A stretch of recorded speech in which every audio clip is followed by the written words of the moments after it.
to Game 17 of the 2023 Banana Ball World Tour, loved by Zappos.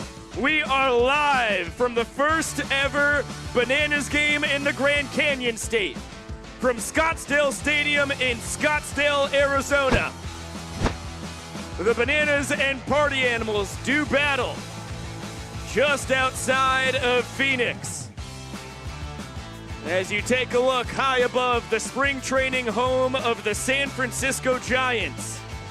The Party Animals at 8-6-1, the Bananas at 6-8-1. For the first time ever, Banana Ball is played in the Mountain time zone. No daylight savings out here in Arizona as you take a look at the insane backdrop for our ball game tonight. Mountains surrounding us here in Scottsdale as the Bananas getting loose out on the field. It is the largest Bananas game of all time. Well over 11,000 Bananiacs going wild here in the crowd, and up into the broadcast booth we go. Biko Scala, so happy to have you watching on YouTube tonight. Sorry to all of our loyal fans over on the East Coast. This is only my second day, 3 hours in the past compared to you. I have experienced this for 26 plus years of my life, of sports occurring. You know, we're past 9:30 p.m. Eastern time, and all of a sudden, it's been mind-boggling for me over the past 24 hours plus. Just seeing baseball games start at 10 a.m. yesterday on opening day for the MLB, you know, I just, after working 2+ years at MLB Network and ruining the 95% of the time that there was a West Coast game, which meant it was starting at 10 p.m., which for us in Secaucus, New Jersey, was going to take us well past 1 a.m., you know, baseball games averaging over 3 hours. Anyway, I digress. It is well before 7 p.m. here in Arizona, and we are so excited to have you watching from wherever you are. It is really quite a journey. Now, to mention how we got here, obviously, it took a plane, and as per usual, it is becoming a really exciting tradition early on in this tour. This is stop number 7 of 33. Brandon Sherman had a message for the pilots, the flight crew, and the enormous flight as we touched off from Atlanta heading over to Phoenix. Let's see what Shermanator had to say for all of us. Just want to say to everybody, thank you for having us on board. God bless you. Have a safe flight. I just got 3 things to tell you. God bless our troops. God bless America. Pilot, start your engine!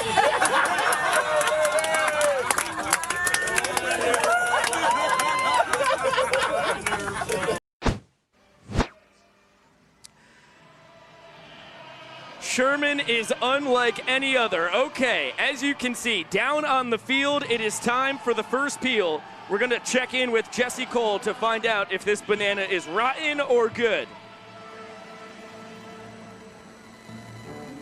Now take a bite of the banana. Well, is it good or is it rotten? It's good! It's good! It's gonna be a good night here in Banana Land. Walker, thank you. We are ready to rock tonight. So now that we've got our first peel, it is time for our first banana. So what we have here is Neil, which he just told me rhymes with peel. But here's what's gonna happen. In most ballparks, they throw out a first pitch.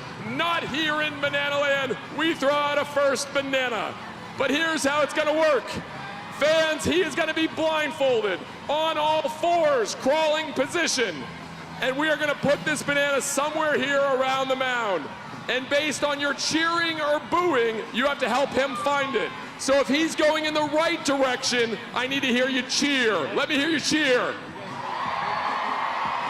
But if Neil is going in the wrong direction, let me hear you boo. Neil, are you ready? All right, blindfold on all 4s, here we go. On your mark, get set, go!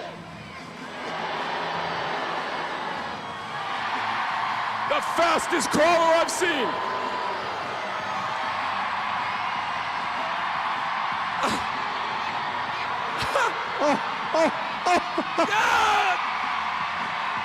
Wow, all right. Neil now throw the banana to our catcher, Bill Leroy. Here we go. Oh, good pitch. Banana split. Let's hear it for Neil and our first banana.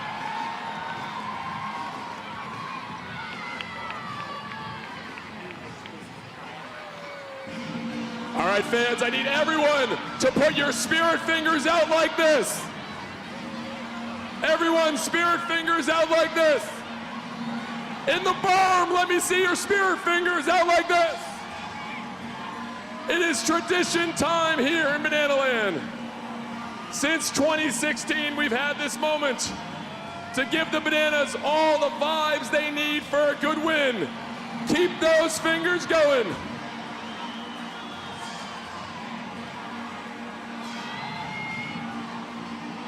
Because fans, it is now time to meet tonight's Banana Baby, David.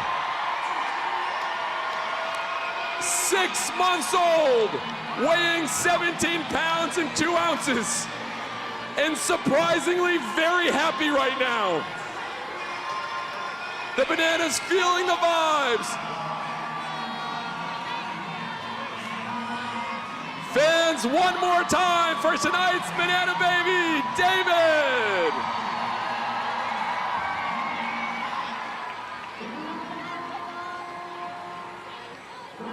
Ladies and gentlemen, direct your attention to right field. They're the wildest, craziest, sexiest, most outrageous group of animals that you'll ever lay your eyes on. And they're here for one reason alone, to party. Here come the party animals. Let's meet the starting lineup. In center field, Reese Hampton. Catcher, Dalton Cornett. Right fielder, Jake Skoll. Third baseman, Bryson Bloomer. DH, Tanner Tinder Thomas. Left fielder, the styling Hawaiian, Breland Almadova. At shortstop, Chase Acuff. Number 22, Joe Lytle. First baseman, Sammy Claycamp. And at second base, Dustin Baber. On the mound for the Party Animals, Garrett Delano. The Party Animals are managed by Mike Vava Vavasis and Slammin' Sammy Claycamp.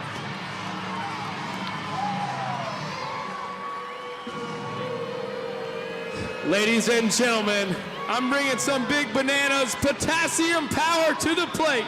His name is Colton. He is 6 years old, and he's going to attempt to hit a home run against these party animals. Make some noise for my friend Colton. Brett Helton is on the mound. This fight doesn't seem to be very fair. Wind up in the pitch. Strike one. Colton is 6 years old, Brett. This is not a fair fight. Can we get a boo for these party animals? Boo. 0-1 count. Wind up in the pitch from Brett Helton. Strike two. Oh.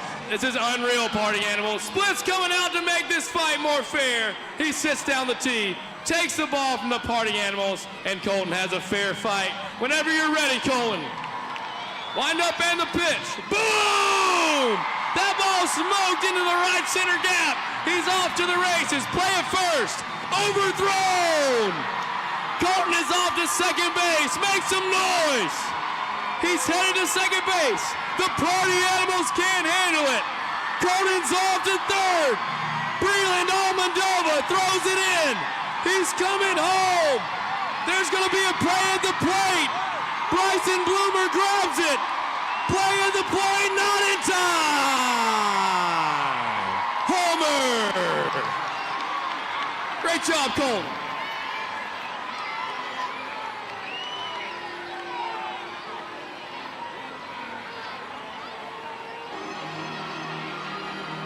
All right, ladies and gentlemen, it is time to learn the rules of this game. This game is called Banana Ball, and in Banana Ball, we have 9 rules. Rule number 1, every inning counts. You win the inning, you get a point. How do you win the inning? Score more runs than the other team. The final inning counts the most, where every run counts for a point. Rule number 2, we have 9 innings or a 2-hour time limit.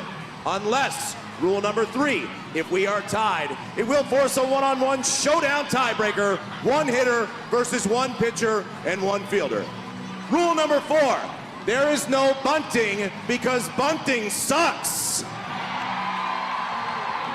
It sucks. Swing the bat. Rule number 5, batters can steal first base. Rule number 6, there are no walks in banana ball. Ball 4 is a sprint. The runner can go as far as they want until all 9 fielders touch the ball. Rule number 7, batters may not step outside of the batter's box. If they do, he'll call it a strike. Rule number 8, there are no mound visits. And rule number 9, the most fans first rule of them all.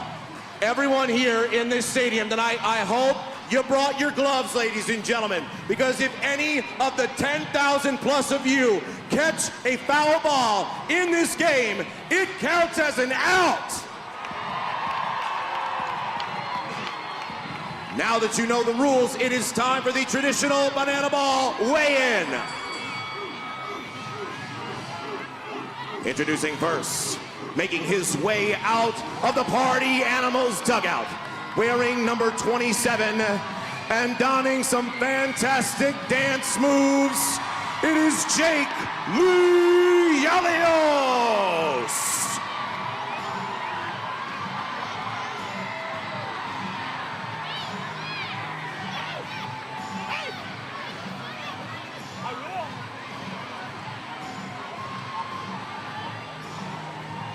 He is coming at it, a lean, shredded 215 for Jake Lialios.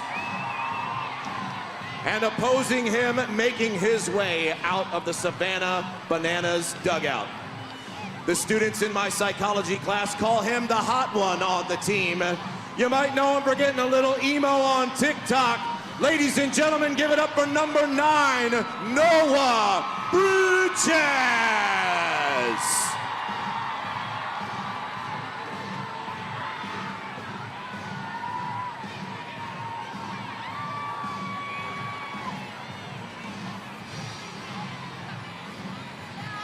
He clocks in this evening at 190 pounds of potassium power. Now home plate umpire Vincent Chapman. 3, 2, 1, go!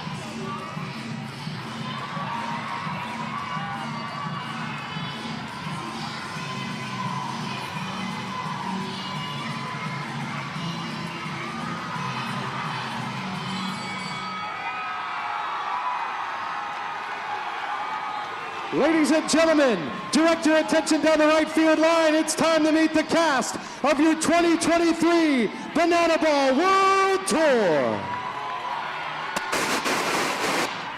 As the cast parades on in, I have to go into the comments section where Caprice Callahan had one of my favorite comments I've ever seen. She said her dream is for Biko to have Sherm and Bill Lee in the booth together. And Caprice, you are one of the legends of BTV. I think we'll just have to make that happen. Maybe it's the first time Bill Lee gets back on the mic since he joined us on ESPN Plus last summer during the summer series. And got a 3. We got the cast coming through with some gold beads. If you want some, let me hear you make some noise. Kemp Curley. But I'll tell you what, we edited out all of the words that weren't supposed to air on television, and you got like 7 minutes of amazing content. It's worth it. You got to get the golden boy with the mic on him once again. We'll do it for you, Caprice. Maddie said Malachi Mitchell was on TikTok yesterday, and he had to keep rubbing the mic on his phone when Bill Lee talked just to be as cautious as possible. Take a look at the Banana Band leading the charge on the Banana Panorama, making their way through the stands. Scottsdale Stadium, much like Grayson Stadium in design, except for can nearly hold 3 times as many people, but it allows the team and the cast and crew to really get up close and personal with the full capacity crowd. Over 11,000 Bananiacs packed in here for the first ever Bananas game here in the Grand Canyon State.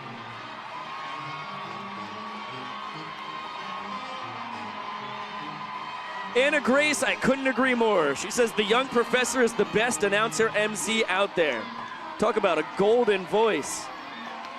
And pure luck that he ended up in Banana Land. It was through some sad circumstances, but Shark, the one time during the 2021 summer that he could not be DJing and being the PA announcer for the Bananas, he was up in New Jersey with his family. The young professor just happened to be coming up from his hometown of Daytona. He was in the ballpark and shot a message to Jesse Cole, said, if you need anything, I fool around with some wrestling announcing. I dabble. And we said, well, actually, we're kind of looking to get creative today. And it turned out he was a phenomenal talent. We'll hear more from him in the near future. I also have to shout out my roommate from Montgomery, Jake Lialios, who is just born to do these weigh-ins. If you follow Jake on Instagram, I don't know the exact name that he's got. Forgive me for that. If you look up Jake Lialios, you'll find him. He posted a personal edit of his weigh-in performance in Riverwalk Stadium in Montgomery last weekend, and it might be my favorite video on the internet. Kaylin Steele, you could get on the party animals. Being a girl will not stop you from that. We're currently doing a lot of scouting out in the world, looking for the first woman to be a full-time player on one of these two teams. Megan Wolf was the first woman to ever play in Banana Ball. That was in Columbus, Georgia on last year's tour. She struck out Zach Whalen, throwing to her husband, Matt Wolf, who I would wager will be on the mound tonight.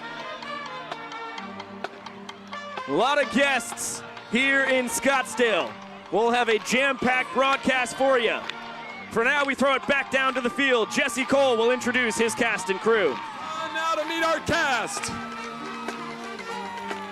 First, fans, get your hands together for the amazing Banana Band.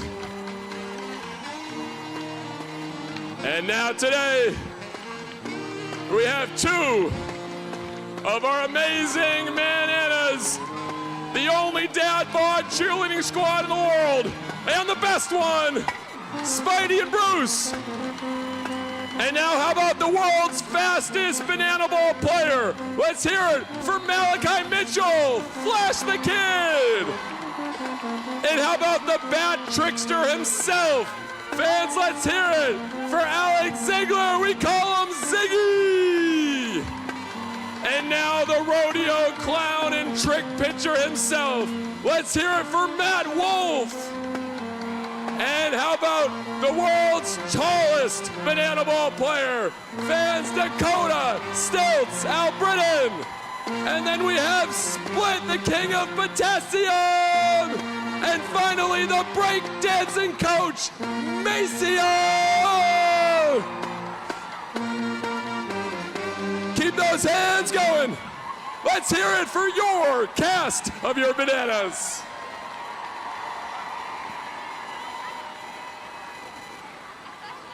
Fans, the players are ready. The cast is ready. It is now time for you, the fans, to get ready. So we need everyone on your feet. Everyone on your feet here in Scottsdale. Because it is time for the fan warm-up with Lainey, who's 5 years old. Lainey, are you ready for this? Yes. Lainey, whatever you do, the whole crowd is gonna do. You still ready? Yes. Bring it, Lainey, here we go. Oh, yes. Keep those hands going. Oh, a little grooving. I like it, lady. Keep it going. Oh, a little staying alive, lady. We're jumping jacks. We're getting loose here. Great job, lady.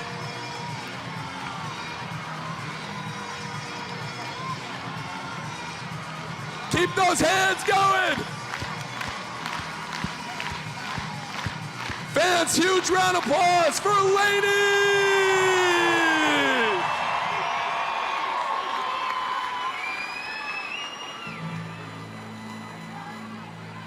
Laney absolutely knocked it out of the park. Scottsdale Stadium is ready to rumble. Here's the young professor. Ladies, gentlemen, boys and girls, and potassium enthusiasts from around the world, tonight, you and thousands of your friends have gathered here to witness something beyond your wildest imaginations. From Montana to Savannah, from Glendale to Scottsdale, the Banana Maniacs come from across the globe to witness this. This is not baseball. This is the crucible where the fastest, hungriest, and most entertaining players are forged. This is a game of the fans, by the fans, and for the fans. But this is not your granddad's pastime. This is not just another night at the ballpark. This game is baseball by birth, fruit by name, and an absolute worldwide sensation by the grace of God. This is the time for all 10,000 fans here in Scottsdale to get on your feet and give me your voices, because this is the greatest show in sports. Ladies and gentlemen, this is Banana Ball! Ladies and gentlemen, it's time to meet the starting lineup for your Savannah Bananas. At third base, number 3, Eric Jones. At shortstop, number 6, Ryan Cox. Playing first base, number 19, Dan Obers. At DH, number 24, Dakota McFadden. At second base, number 8, our greatest showman, Jackson Olsen. In center field, number 5, DR the Doc Meadows. Number 7, Michael Vitamin D. In left field, number 18, Danny Hosley. At catcher, numero uno, Bill Leroy. And in right field, number 9, Noah Bridges. On the mound for your Bananas, number 12, Kyle Lawee. Your Bananas are managed by Tyler Gillum and Adam Virant.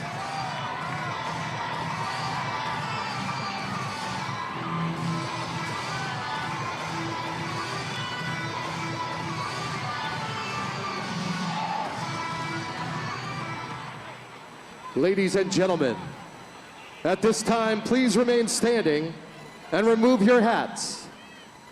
Here to honor America with the singing of tonight's national anthem, please welcome Gemma Keldrock.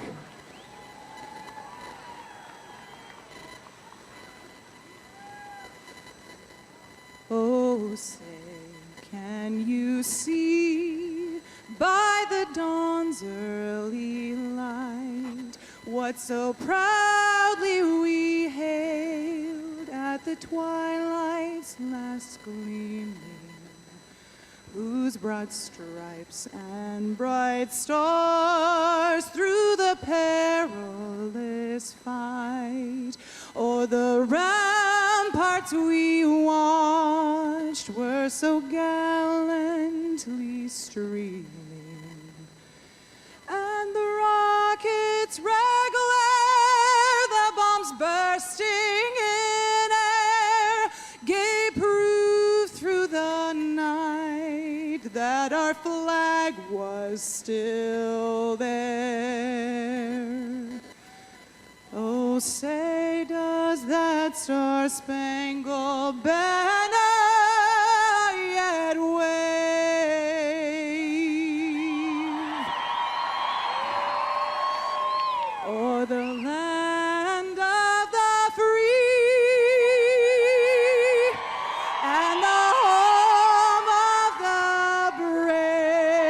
Ladies and gentlemen, Gemma Keldrock.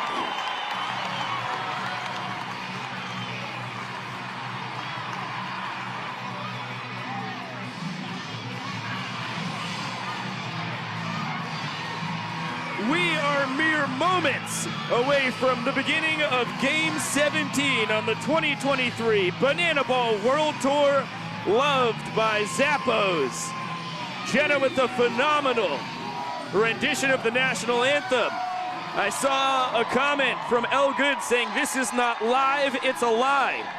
El Good, how could I respond to you if we were not live this moment at 6:56 p.m. Mountain Time Zone? Forget daylight savings, because for the first time ever, Banana Ball is being played in the Grand Canyon State from Scottsdale Stadium in Scottsdale, Arizona, looking out on Camelback Mountain and a plethora of its brethren. What a glorious arena for our young sport. Stop number 7 of 33 on this 2023 Banana Ball World Tour. Chills City, looking at a magnificent sunset. I haven't been in Arizona for 48 hours yet. I'm in love with the state. I was a kid in a candy shop with a whole plane ride here from Atlanta, looking down at the first vision of a desert I've ever had in my life, and we are in the thick of it here. I'm gonna be traversing Camelback Mountain come Sunday morning at sunrise. Got a whole lot of hiking ahead of me. But that is not why we're here tonight. The Party Animals at 8-6-1. Trying to continue to play the excellent role of spoiler they have thus far on the tour. They face Kyle Lewicks, the ace of this Bananas staff. The boys in black and pink got the barrels to him early and often in Montgomery, Alabama last weekend. It was his shortest start of the tour, just 4 innings. Kyle is the Bananas innings leader at 33 1/3. Only a third of an inning more than Christian Dearman, who will be tomorrow night's starter for the Nanners. We'll throw it down to Jesse Cole. But tonight's ceremonial first pitch will count for either a strike or a ball.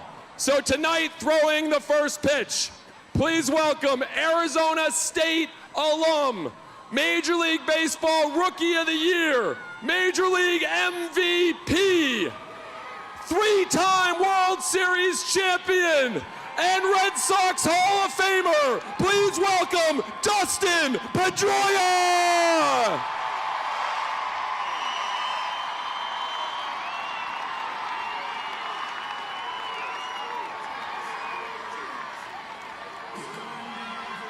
A well-deserved raucous cheer for Dustin Pedroia, who played college ball just down the road at ASU. This pitch counts. He yanks it down and away. And Reese Hampton's gonna start with a 1-0 count.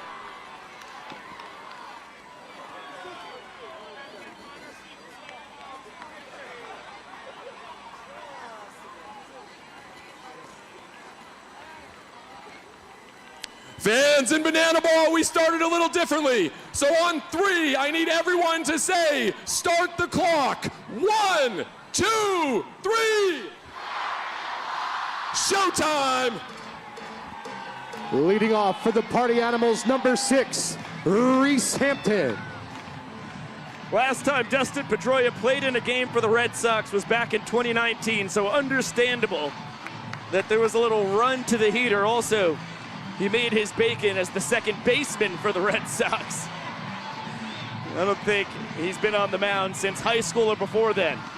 Reese Hampton, the incredible professional switch hitting center fielder for the Party Animals, leads off. And a 2-1 count, because remember, Pedroia's pitch counted as a strike or a ball. So Kyle Lewicks was not helped out at all. Reese greeted him rudely in Montgomery. Took an 0-2 fastball, liner to right his last time against him.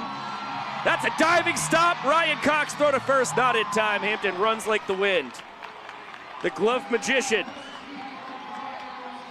Always flashing the leather out in the field, but it's deja vu, at least as far as the scorebook goes. Kyle has to face the terrifying combo at 2-3 in the order of Dalton Cornette and Jake Skoll, with the speedy leadoff man on. Cornette in his second tour as a party animal. Hampton in his second tour, although last year he was with the Bananas. DC3 comes in hitting .340, a .453 on base percentage. The batting average has dropped down to 6th best in the tour. He was leading for a handful of weekends, then Jake Skoll overtook him. There goes Hampton towards second, but Eric Jones is going to be back to snag it, and Reese is doubled off first. Couldn't find the ball. As I mentioned, he's as quick as they come, 6 for 7 in stolen base attempts. But a blessing for Cowboy Kyle on the bump, as that is a 5-3 double play.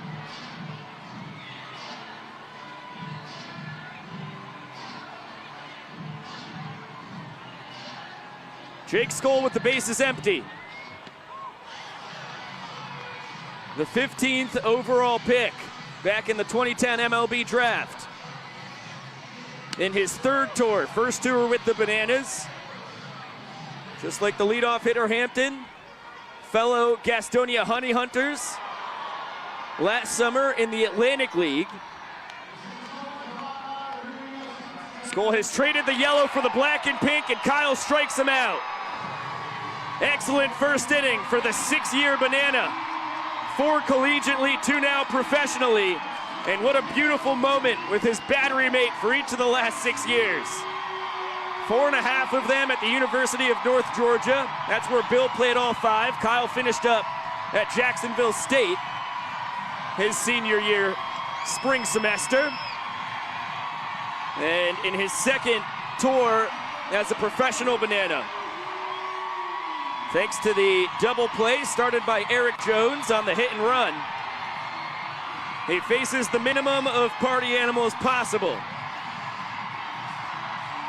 The full capacity crowd here in Scottsdale Stadium going wild for some free merch. Completely understandable. That's always been my reaction when t-shirts were being hurled in my general direction as well.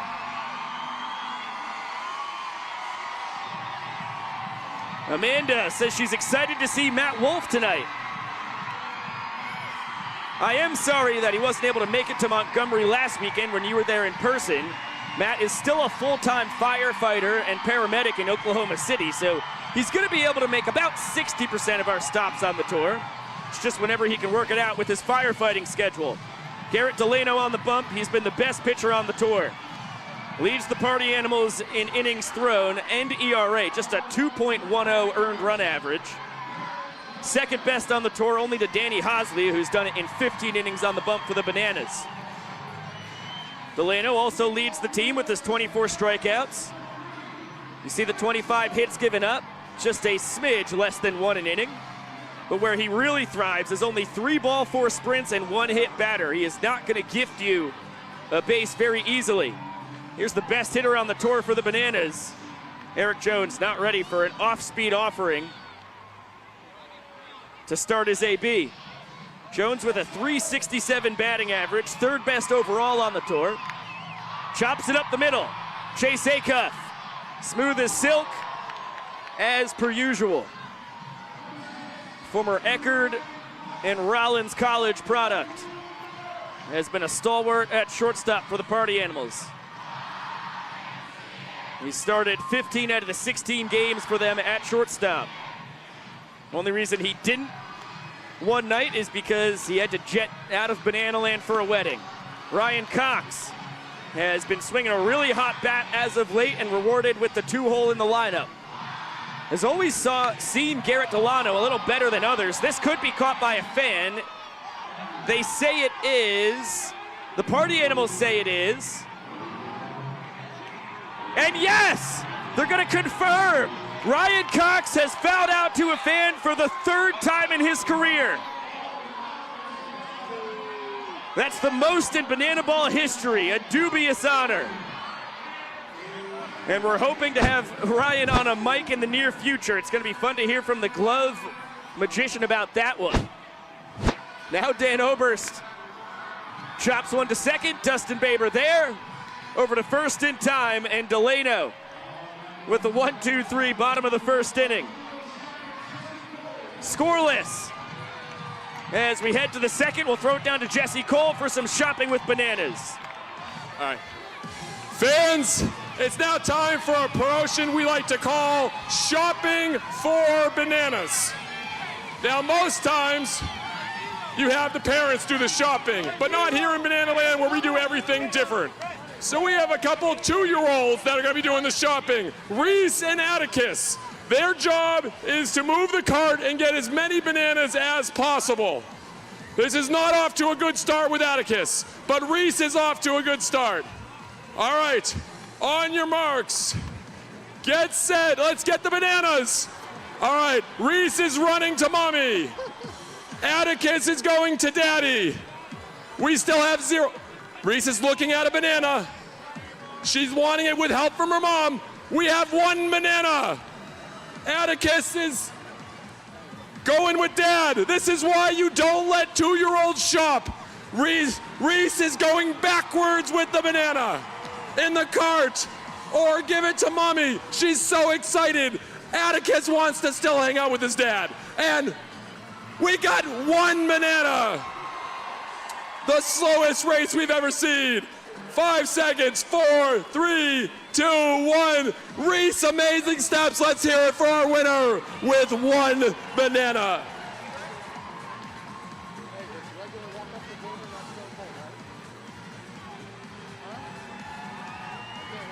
An exhilarating shopping for bananas. Hey, shout out Ryan Knox. That's pretty absurd. That's the fan who caught Ryan Cox's foul ball. Ryan Cox, a foul out to a fan who's named Ryan Knox, K-N-O-X. You couldn't make that up. Scoreless as we head to the 2nd inning. Bryson Bloomer, teammate of Kyle Lewig's in the 2021 summer when they combined talents to win the Coastal Plain League Championship.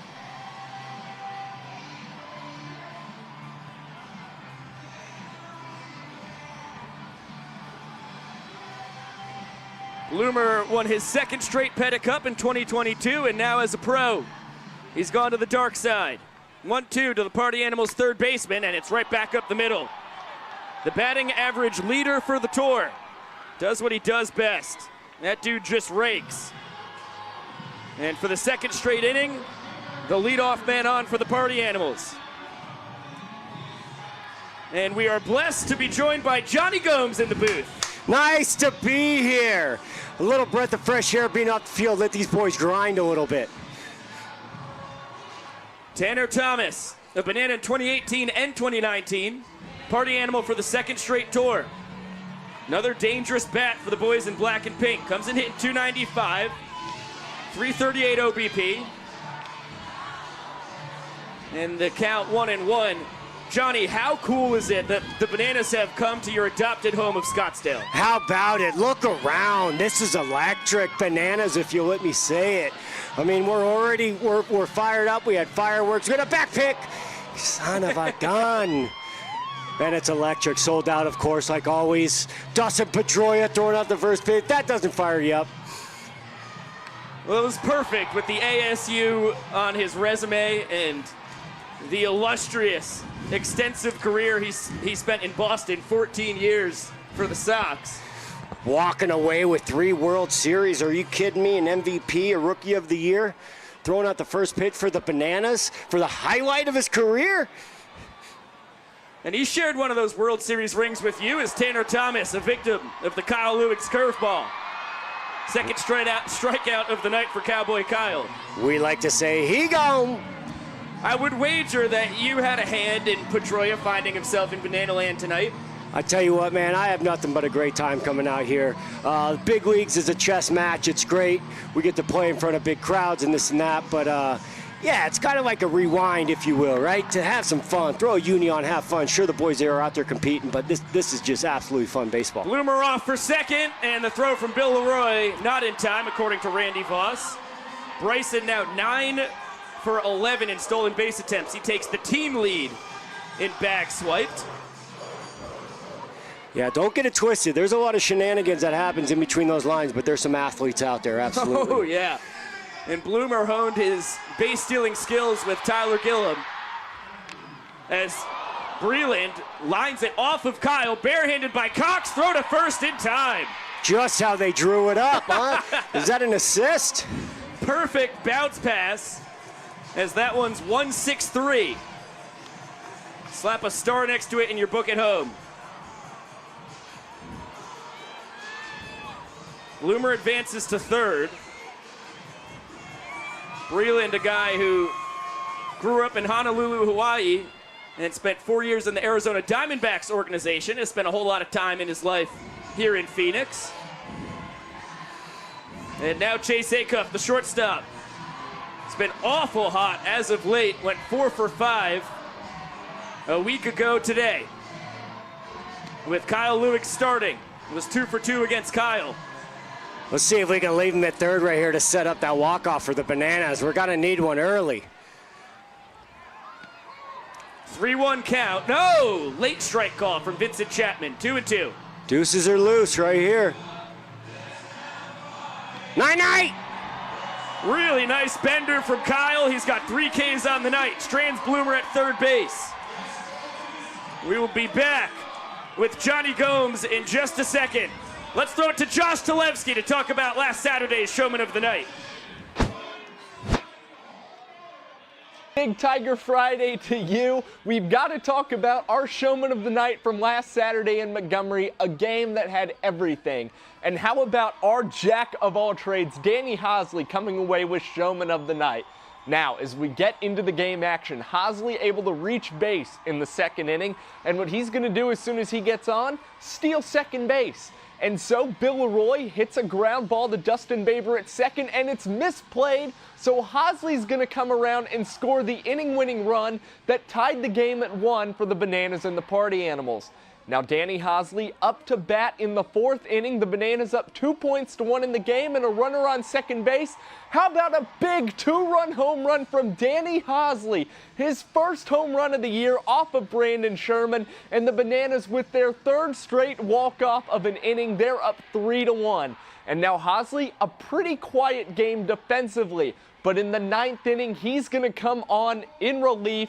And how about this? He's been the Bananas closer, and he sets down the Party Animals in order yet again. And that makes it 5 straight appearances for Danny Hosley, where he has faced only 3 Party Animals batters. Danny Hosley, he's been terrific for the Bananas so far on the tour. And Biko, I'm excited to see who comes away with the Showman out here in Arizona. I'll turn it back to you. Thank you so much, Josh Talevsky. We are back in Banana Land from Scottsdale Stadium. Dakota McFadden leading off the bottom of the 2nd inning against Garrett Delano. Johnny Gomes on my right, Biko Scala right here. As your boys just need 1 run to walk this puppy off. We got action right here. The boys went out, shut him down in the top of the inning. If we can get someone to touch that dish, we're going to have a party. D-Mac has been swinging a really hot bat as of late, got the batting average up to .333, a victim of that Garrett Delano nasty fastball up in the zone. Yeah, he's up there with those tight, low inseams right there. Might be a 6-inch, 4-inch, I don't know. But yeah, maybe the ball's blended in with those white legs. Well, it's really tough. I have heard from a handful of guys, and now you have hit a yellow ball as well, as you played for the Major League Baseball Players Alumni Association against the Bananas. I've heard it's really tough to pick up the seams on them. I mean, if you're reading seams at this level, you're pretty good, right? Yeah. I mean, if you hit it, it's going to go. If you don't, it don't. But, yeah, you got to have a yellow ball here, banana ball, absolutely. I wasn't reading seams at any level. Yeah. So, yeah, I respect that a whole lot. Jackson Olsen, our resident TikTok superstar. Yes, he is. Shot down the left field line. Reland Almadova, a former Gold Glover in the minors for the Arizona Diamondbacks, actually got the platinum glove in all of affiliated baseball. You said it right there, right? We got some players out there. And he does a good job of keeping the great 8 on first base, who's immediately pinch run for by Malachi Mitchell, the fastest man in banana ball. It looks like he's got some kind of GoPro on his head. Probably the fastest man in a lot of baseball. You could probably run it up the minor leagues. This guy can run. Son of Dennis Mitchell, former Olympian sprinter, gold medalist, silver medalist, bronze medalist. He collected them all in the early to mid 90s. Olympics, world championships alike. And Flash the Kid takes after Pops. DR Meadows in the dish. Couple great stops by Dalton Cornett. Yeah, Flash is so fast. He said, I'm going to put a GoPro on my head. It's still not going to slow me down. Malachi's the tour leader in stolen bases. 13 for 15 as DR whips it to left center. Reese Hampton didn't get the best read in the world, but they call him Reese Lightning for a reason. His speed makes up for it. Let's see if we can get Malachi into scoring position right here. Let's get him running early. It'll be up to Michael Deeb. All 3 tours that we've had, he has been a banana. You see the jersey smothered by signatures. Comes in hitting .333, a .412 on base percentage. 4 walk-offs so far. He was last year's walk-off king with 5 in 12 games. And Delano will check on Mitchell at first. Johnny, when I first met you in Kansas City last spring, you said Scottsdale, Arizona is the greatest place in the world. Can you elaborate on that? This is the baseball mecca. We got 15 pro organizations within 30 miles, baseball fans throughout. We got 360 plus days of sunshine. You can get out, hit, run, throw all the time. Tons of ex-ball players live out here, including Dustin Pedroia throwing out the first pitch. Gosh, he hooked it though. I was looking for a strike. But yeah, man, this is us. This is us. Sold out crowd, of course, banana fans, baseball fans as a whole. And it feels like everybody lives 10 minutes away from everything. Yeah, that's right. We got the 101 loop and the 202 loop. So you just get on a loop and you'll find your way where you need to get to. Talked to a handful of guys who live here, and I'm expecting something different from 10 to 12 minutes away. But Edwin Jackson, another one of those former big leaguers, just right down the road from the park. Yep. We like to stay a bite's distance away. There's a knock. That one past the backhanded attempt to Chase Acuff. Malachi Mitchell goes first to third. The inning-winning run 90 feet away for Danny Hosley. Does a great job of putting bat on ball. We got some good action. Let's get a walk-off for the people right here. Already an electric crowd, but I can only imagine if he touches the dish right here. Danny has 3 walk-offs on the tour thus far. Last Saturday, had his first homer of the tour to walk off an inning in Montgomery. This one skied on the right side. Sam Claycamp making the call. And the catch. Johnny Gomes, thank you so much for popping up in the booth, man. You the man. So glad to be here. Hey, right back at you, Johnny. I'm sure we will see the legend of Banana Land down on the field a little later tonight. It's still early. We got one tomorrow, too. Stay tuned now. Appreciate it, Johnny. Yeah. We'll throw it down to Maceo and the boys. It is dance time in Banana Land. Scoreless through 2. You're a rock star.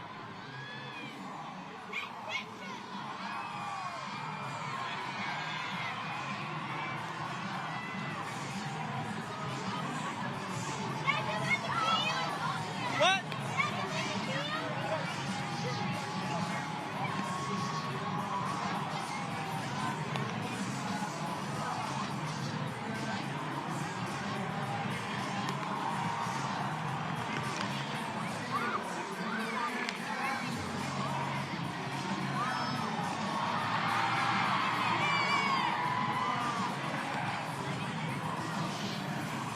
Why is Bruce?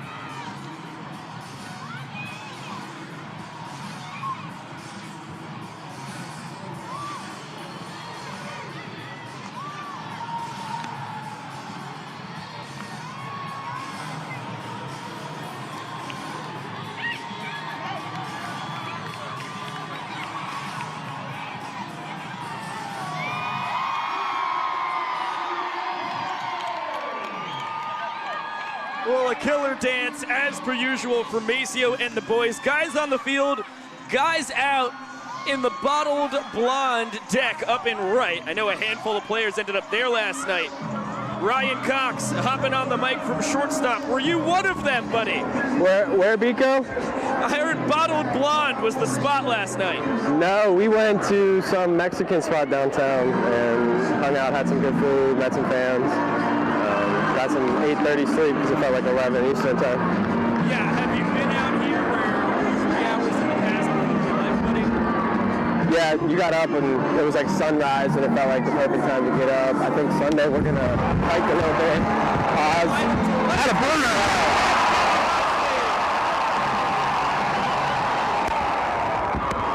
That's one heck of a play right there. Wet grass, tough footing, stay with the ball, tailing away from him.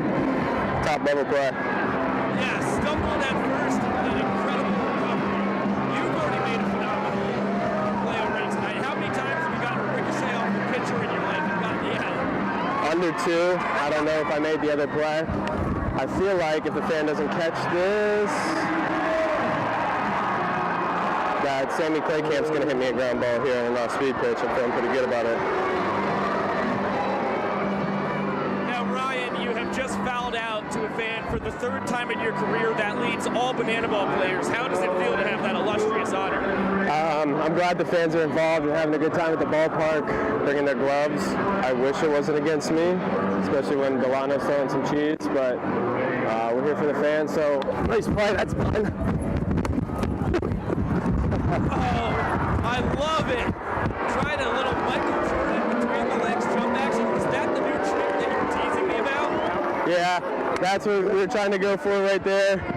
Unfortunately, just broke the streak. That was the first one I missed. Out of 23 attempts on the tour. Tough. 22 for 23. You still lead Bryson Bloomer by 10. He's in 2nd place.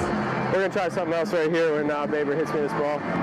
Also, incredibly impressive. You called that grounder. I felt it. Sometimes, in the field of a baseball game, you've seen plenty of them. Start to get that read. DR got that.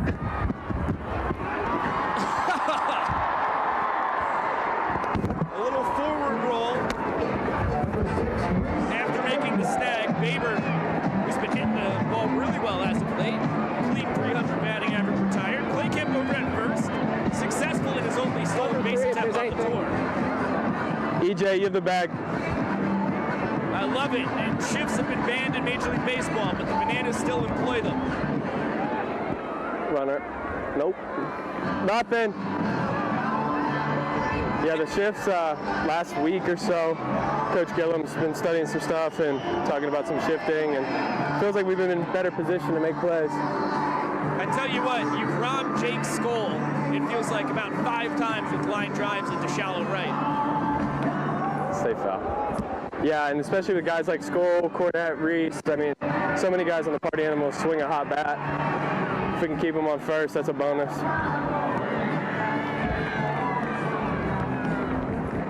2-1 count. Ryan, what's it like to be down there on the field in the middle of the biggest Bananas crowd of all time, man? This crowd is electric. There's cheers, there's boos, there's screaming, dancing. Just to be here in some of these other places and now see how big this crowd is, how electric they can be even from that top deck, it's a blessing.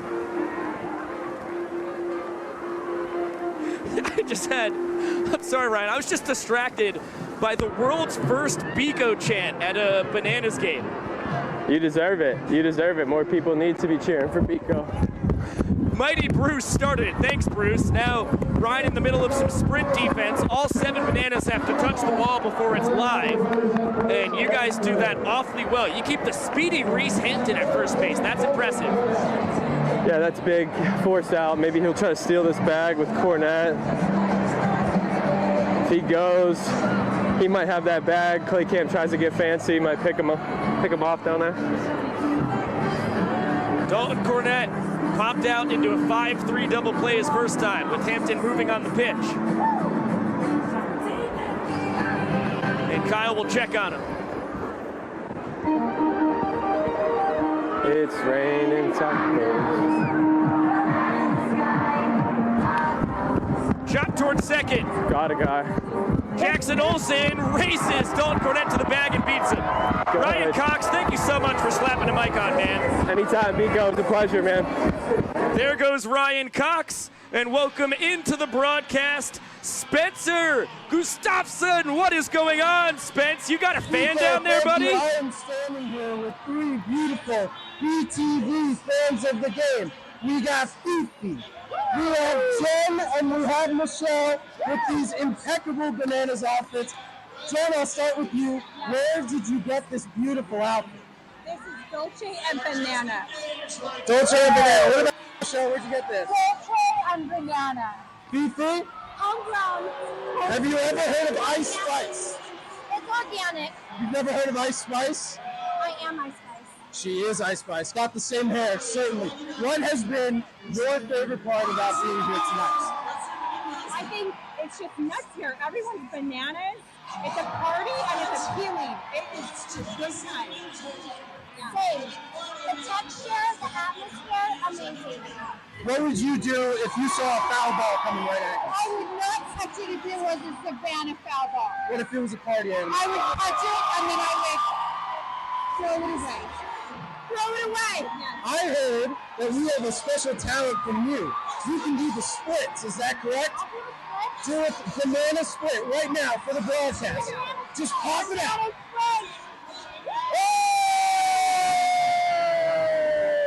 Nico, back to you in the booth. Oh, thank you so much, Spence. It is so good to be in your adopted home, an ASU man, an operations food and bev intern this past summer with the Nanners, one of the most beloved people we've ever had. Grace us with their presence in Banana Land. And Spence, the Long Island kid, a journalism student, just a couple months away from graduating. So happy to have a representative from the old Cronkite Journalism School just down the street, one of the best communication schools in the country. Right up there with my alma mater of Syracuse, of course. Garrett Delano out on the bump, trying to defend his third straight scoreless inning that his offense has gifted him. It just takes one run from the Bananas to claim the first point of the night for either side.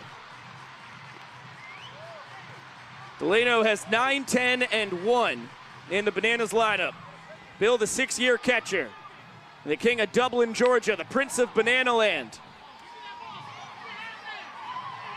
A fan favorite from the moment he debuted back in 2018 when he was on a 10-day temporary contract with his good buddy Kyle Lewis. Flips it to short, Chase Acuff there. Good piece of lumber. Not the hardest hit ball of Bill's life, but it had a good trajectory if it wasn't straight towards Bill's teammate from the 2021 season. Chase Acuff picked up a ring with the Nanners and has been a party animal for the second straight bit of banana ball we've played. That goes back to the summer series, last August into September, as Noah Bridges danced up to the plate with the help of his teammates who all boogie back into the dugout. Now Garrett Delano is going to pause, bring in all of his outfielders as well as Acuff and Baber up the middle, and they're going to boogie. Delano! I like the hip movement. And that ball is drilled to dead center. Noah Bridges is as fast as they build him. Clangs off the wall. He's headed to third. Gillum's waving him home. Here comes the relay. Noah Bridges walks off the inning. It's an inside the Parker.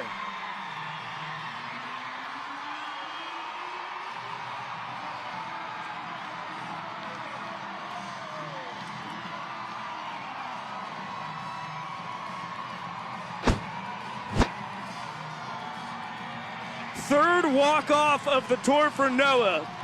As you see, he pinged it off the wall in center. Breland tracked it down, fired it to Dustin Baber, and the relay never stood a chance. Noah has blazing speed. 2 of his 3 walk-offs have been home runs. The other was out of the park in Daytona. Wow! Good flip by these young fans. The Manners lead 1-0 with 3 innings in the books and a half hour of banana ball behind us. Maureen was wondering what happened to the 3-2-2 as the Bananas didn't dance in the top of the 3rd inning. Your question was answered by Garrett Delano and company on the most exciting 3-2-2 of all time. Brian Barton, representing the St. Louis Cardinals in the MLB PAA Challenger game against the Bananas, hit a triple on the 3-2-2 pitch fired in by Christian Dearman. But Noah Bridges does one better, and inside the Parker. And it felt inevitable after you saw the trajectory of that ball off the bat.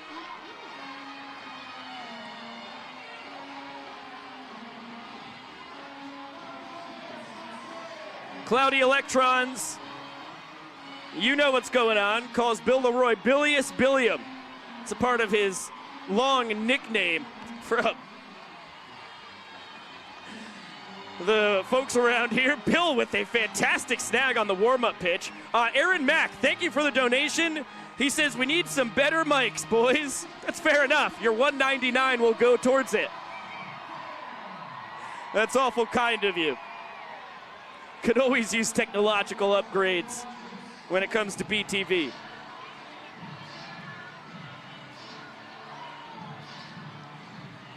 Bananas lead 1-0 after 3 innings. Heart of the order here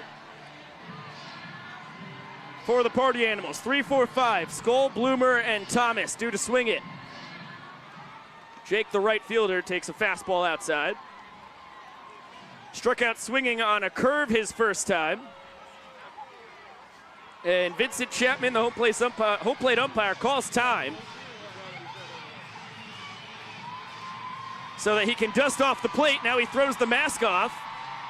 Little mopping, a little shaking and jiving.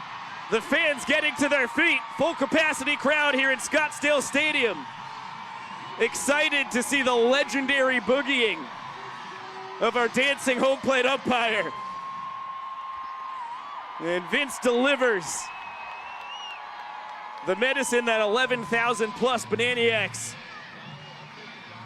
not just wanted, but needed here tonight.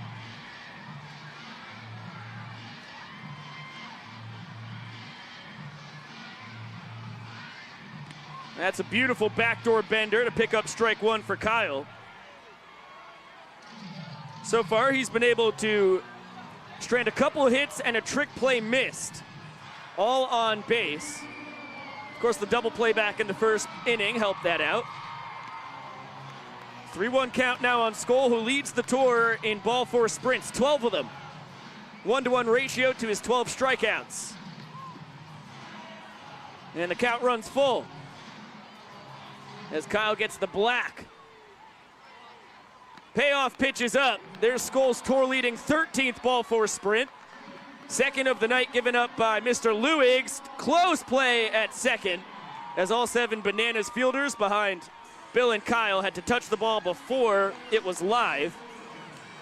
But now a baker's dozen sprints for Skoll, and he's gotten 2 bases on all of them.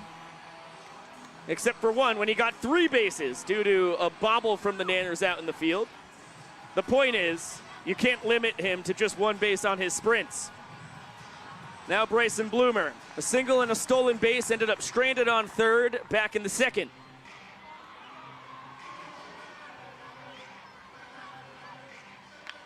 That ball drilled to dead center. D.R. Meadows back, he's not gonna get there.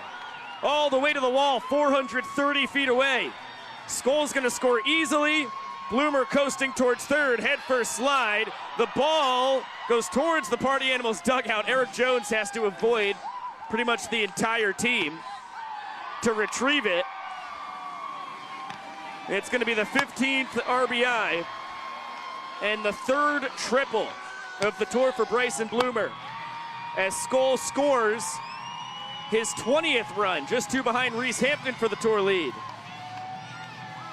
And some pyrotechnics to celebrate. Tanner Thomas with the most over-the-top one-person party that we have seen in Bananas history, getting up to home plate. Nanners bring the infield in. That ball driven out to left center. Danny Hosley is turning and looking, stumbling, and he's not able to make the snag. It's going to be an RBI double for Tanner Tinder Thomas. Back-to-back extra base hits for the Party Animals. They've got 2 runs now here in the top of the 4th.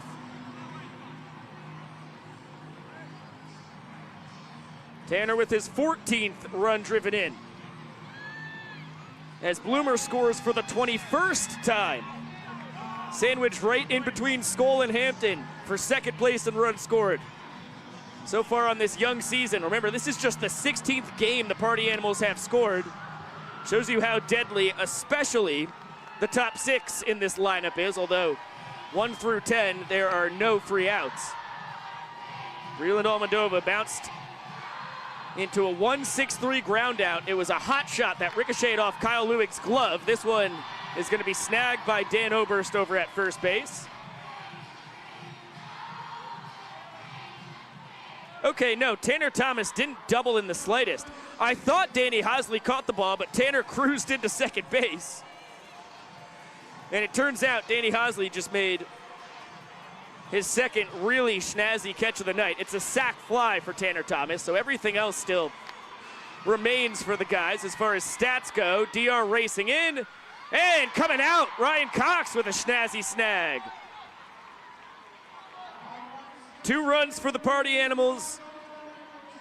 And 1 hit, nobody left on base. And it is hey baby time here in Scottsdale Stadium. Ryan Berg, welcome to the BTV family. Appreciate you joining up, man.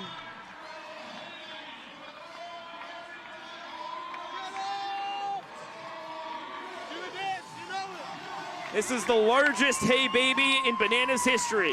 Over 11,000 fans jam-packed into Scottsdale Stadium, the spring training ballpark for the San Francisco Giants. They just cleared out of town with opening day yesterday. Then, of course, the Bananas and Party Animals do battle tonight, and then come May, the Pac-12 baseball tournament's going to be here. It is a busy and beautiful ballpark. Matt Wolf doing everything he can to get to Dakota Stilt's All-Britons level.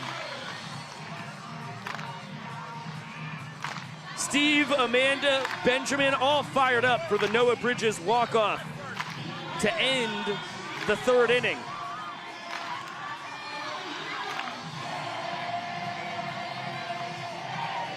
Madison says, do the mullet shake. As Joe Lytle was about to swing it, he'll lead off the top of the 5th inning, and you will get your mullet shake, Amanda.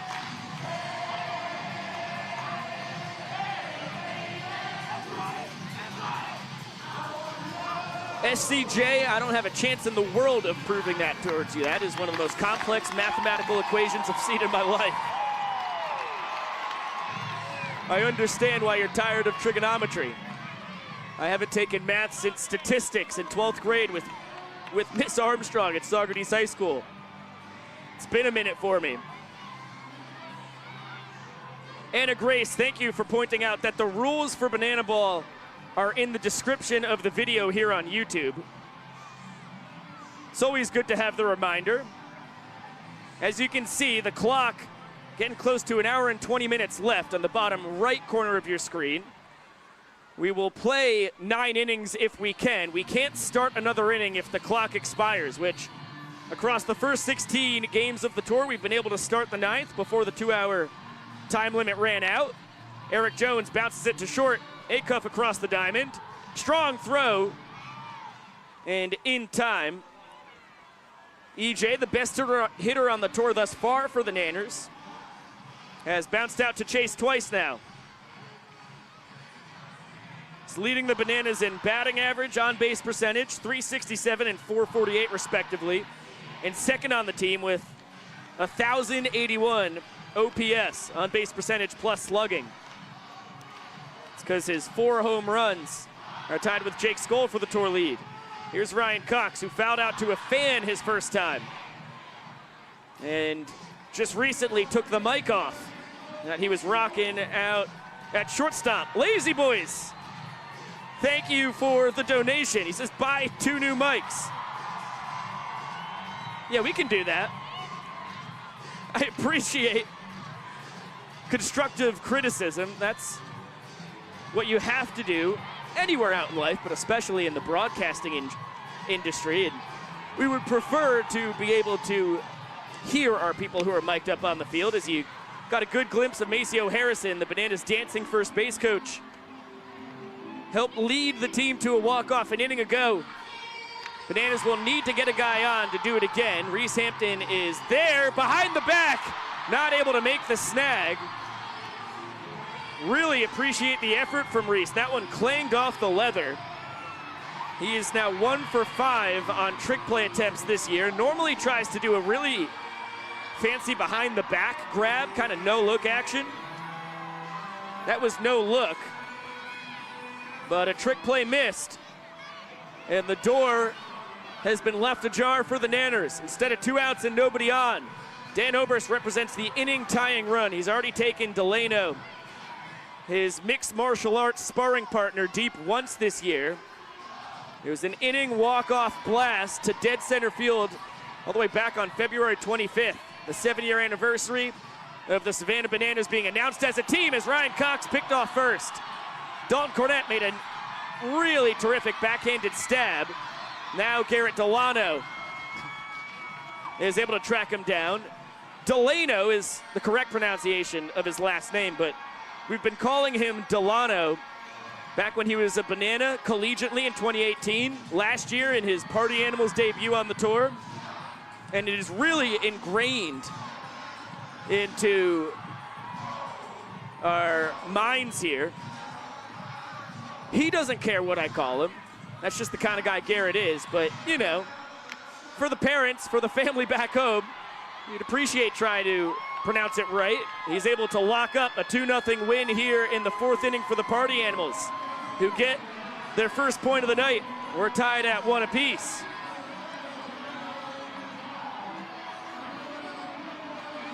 And let's throw it to Josh Stalewski, who's talking about runners in scoring position. What do you got, Josh?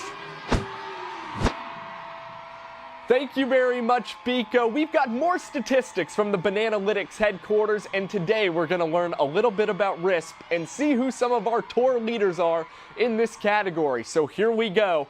Class is in session. Now, RISP, it stands for runners in scoring position. And what this statistic does is it looks at a player's batting average when he comes up to the plate with a runner on second base, third base, or runners on both, just essentially in scoring position. Here's where we see the discrepancy. The Bananas batting .238 with runners in scoring position, not an ideal mark. But as for the Party Animals, how about a .303 batting average with runners in scoring position? That's a great number, and a big reason on why they're 8-6 against the Bananas so far on the tour. Now, looking at our RISP leaderboard, the top 5, there's 5 Party Animals and 1 Banana in there. And Jason Swan and Reese Hampton pacing the tour. They're batting .500 with runners in scoring position. Bryson Bloomer, another Party Animal, he's at .440. Now, Michael Deeb, our lone Banana, batting .389, and that's a great mark in and of itself. And it's no surprise that rounding out that top 5, it's Jake Skoll and Dalton Cornett, 2 of the best Party Animals bats. They're batting .333 with guys in scoring position. Now, Biko, that's what I've got for you on our RISP leaders on tour, and I'll send it back to you. Thank you so much, Josh, and wrapped up just in time for Joe Lytle to pop the first pitch of the inning up to center. DR Meadows looks like he thought about trying to backflip to make the catch. Instead, he grabs it easy breezy, beautiful. And we are joined by Evan Olawani up in the broadcast booth. Great to be here again. Just want to do a quick comparison before we do eat this. Yeah, appreciate you stopping in with us. We have our first food review of the night. And it's some kind of pepper that was in with our lunch that was given to us today by the team. I'm not excited about this. Oh, it's spicy. Oh. Oh. I'm not good with spicy food, Whoa. Biko. A ball was just put in play while we were eating this. Oh, Biko, I'm gonna cry. It's a base hit. Oh my gosh. Are we finishing it? No, I'm not. Okay, good. It's one of the hottest things I've had in my entire life. Cut the camera. Cut the camera. So spicy. I got to put those away. Yeah, we had no idea how spicy it was going to be. Oh, are you good with spicy food? I'm not amazing, but I'm not terrible. Yeah.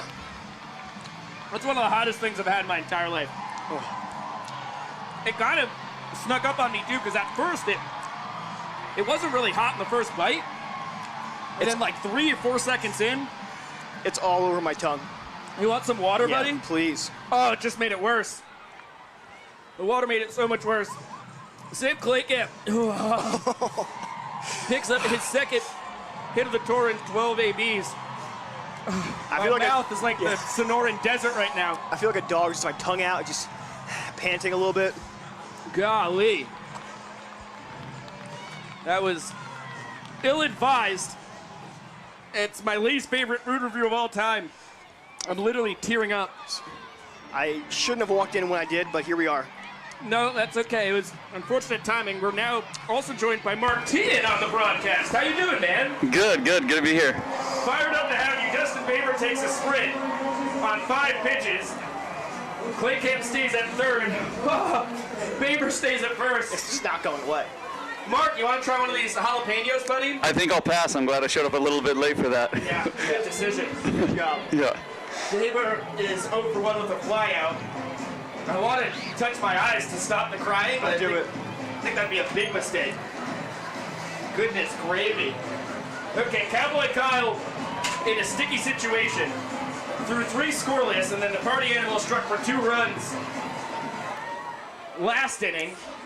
Now runners on the corners with 1 down. Oh my gosh. I'm doing bad, Evan. Yeah. Oh, you're doing a lot worse than I was. Yeah, I am the currently. tears are flowing. Yeah. It's burning my tongue, but I'm not crying. Biko, this place is bumping tonight. Yeah, first I'll have you answer it, and then we'll have Mark. Can you explain the atmosphere so far tonight? As the booth is just popping. Yeah, it is so loud out there. I've never seen outfield grass so loud and packed like this. The whole place is just everywhere. People are everywhere. It's amazing.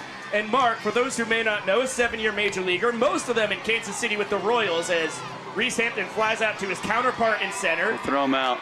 Throw him out. Good throw home, but the throw not handled by Bill Leroy. So Mike Vivacis, the third base coach, pinch runs for his fellow coach, Sam Claycamp. And the party animals lead the inning 1-0. Mark, is this your first banana ball game, man? This is my first banana ball game. Yes, it is. Can you do your best to try and put it into words what your experience has been like tonight? Oh, electric. I think. I don't know. My kids are here with me, but they haven't hung out with me at all because they are more interested in what's going on in every part of the ballpark. So. It is pretty nonstop action. Reese gets his 8th RBI. The party animals Macarena their way back towards their dugout. And now Dalton Cornett. 0 for 2, pop out to third, ground out to second. So, Biko, we got a 1-1 game. I haven't seen much of the game yet. I was in the stands for most of it. We got a 1-1 game? Well, yeah, correct. 1-1 in points. Party animals now lead the 5th inning 1-0. And did I see correctly, was there a foul ball caught in favor of the party animals? Correct, Ryan Cox. Back in the 1st inning. Foul ball caught in foul territory off left field side. Mark, what do you think of that rule? You like that rule? The foul I ball? love it, yeah. I wish I would have brought my glove. Yeah, I'm trying to get myself positioned in the right area for foul balls. So funny, one of the first things I thought of when I came into the ballpark, I said, this is primo for a foul ball. It's not primo. Yeah, definitely Primo. not primo. I don't think primo's a word. But, No, it could be prime. Could be. Yeah, you just but combined the two. Yeah. But I walked in, I said, oh, this is going to be a lot of foul balls caught here because just the net's so low and the stands go all the way out. We had never had more than one foul ball caught by a fan in a game until last Saturday night in Montgomery. 3 foul balls, all caught by kids. Ryan Cox charging it, catches his own bobble, and across the diamond, the Party Animals get 1 run on 1 hit. And strand a man. And Evan, we'll back up here if we can. It's a mess of wires. There's all kinds of stuff. We'll get Mark on the camera as well so people can see that beautiful bug. It is a party in the booth.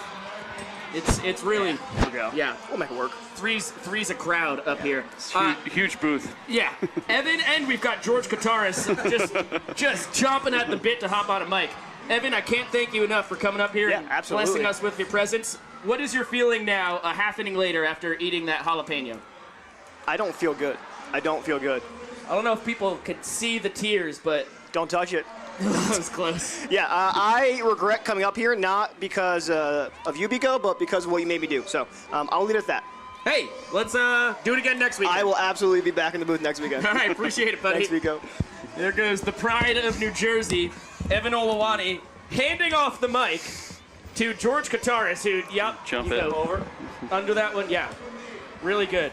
Really good. George, this is your second Bananas Second game, now. yeah.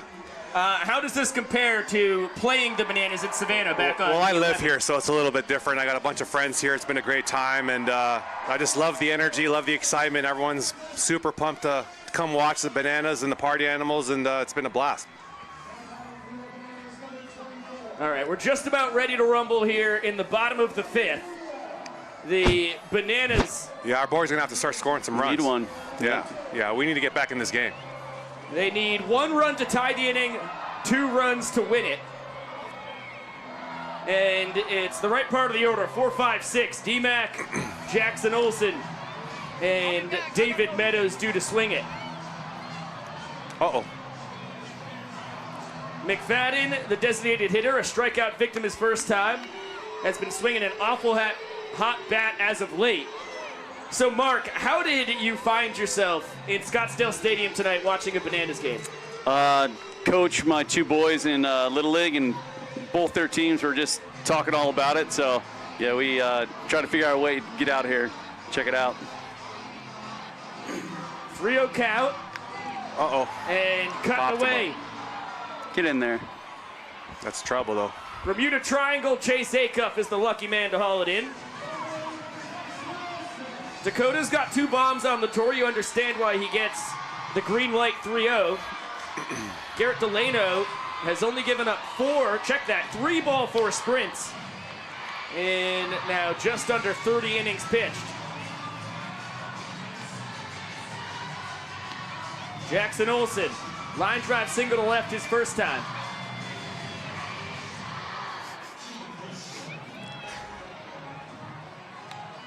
And the count 1-1.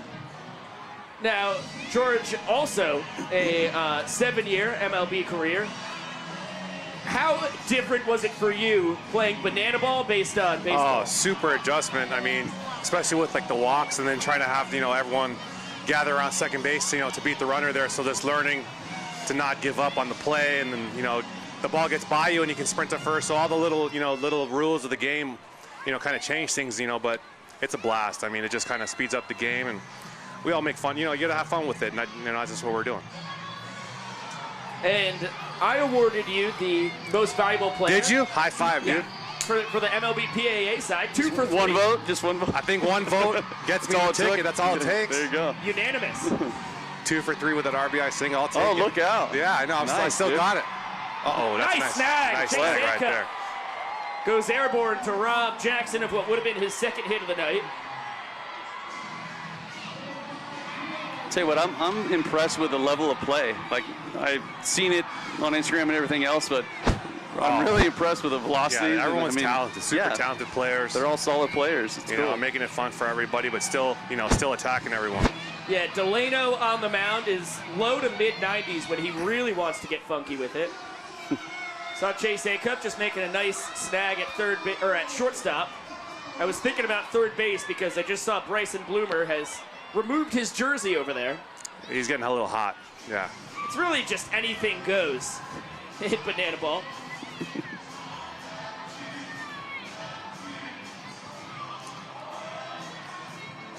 And DR swinging out of his shoes. Banana center fielder flew out to his counterpart last time.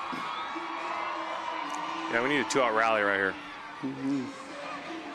Party Animals 1 strike away from winning their 2nd straight inning. Bounced up the middle. Gotta go. Acuff, all 3 outs to the Party Animals shortstop. And the boys in black and pink lead 2 points to 1 after 5 innings. I'm gonna have to go talk some sense up to these guys. Oh, no doubt about it. Go talk them up. Get you in that bat. I might have to get in there. So much pressure that I don't want to disappoint. We will be right back in the booth with Mark and George in a second. For now, down to the field, where we have the man in the yellow tux, Jesse Cole. How does it feel to be in now the largest Bananas game of all time, my dear friend? It is completely packed, and to see the energy from the crowd, the players, I'm just proud of these guys. They're playing up at a level that's pretty impressive right now in front of the biggest crowd in history. Well, yeah, we've got a couple of former major leaguers in the booth. They just said the same thing. Now, what is your takeaway so far, 5 innings in here in Scottsdale Stadium? I think this is going to come down to an epic Banana Land finish. I mean, watching these guys, the Party Animals doing their 3-2-2 dance with a home run by Noah, an epic moment. I think it's going to come down to the last inning, maybe even go to showdowns tonight. I'm predicting it right now. It could be electric at the end of this game. I couldn't agree more, and I would imagine that we have a couple tricks up our sleeve. Do you think we'll see Stilts, Matt Wolf, Johnny Combs? Do you have any predictions for the rest of tonight's game? I'll tell you, we're going to throw it all out there a little bit. We'll see what happens. But yes, some of the biggest acts and entertainment acts and talented players are going to be coming out. So just get ready, Banana Nation. It's going to be fun now. Always appreciate it, Jesse. Have fun tonight, man. I love you, Biko. Love you too, Jess. There goes Jesse Cole. Back in the booth, Biko Scala with Mark Tian and George Kataris. As the Party Animals have fought back. They've won the last 2 innings. They lead 2-1. Cowboy Kyle out for his 6th inning of work. And he's got 3, 4, 5 in the order. Jake Skoll, Bryson Bloomer, and Tanner Thomas due to swing it. Jake, the 15th overall pick by the Texas Rangers in the 2010 draft. 7 years in minor league baseball. Got up to Double-A. It shows you the kind of superhuman he is. When he left minor league baseball, he went to the Georgia Bulldogs and played 4 years of college football. Very cool. Athlete. Got the baseball bug back when he played on the One City World Tour for the Bananas in 2021. And has spent the last 2 summers in the Atlantic League playing for the Gastonia Honey Hunters. Account 3-1. Skoll has been dominant on the tour. Hitting .400, a .508 on base percentage, paces all hitters. His 1258 OPS does the same. Ball 4. And he takes his 2nd sprint of the night. 0 for 1, struck out his first time, and he has reached second base on both of the ball 4 sprints.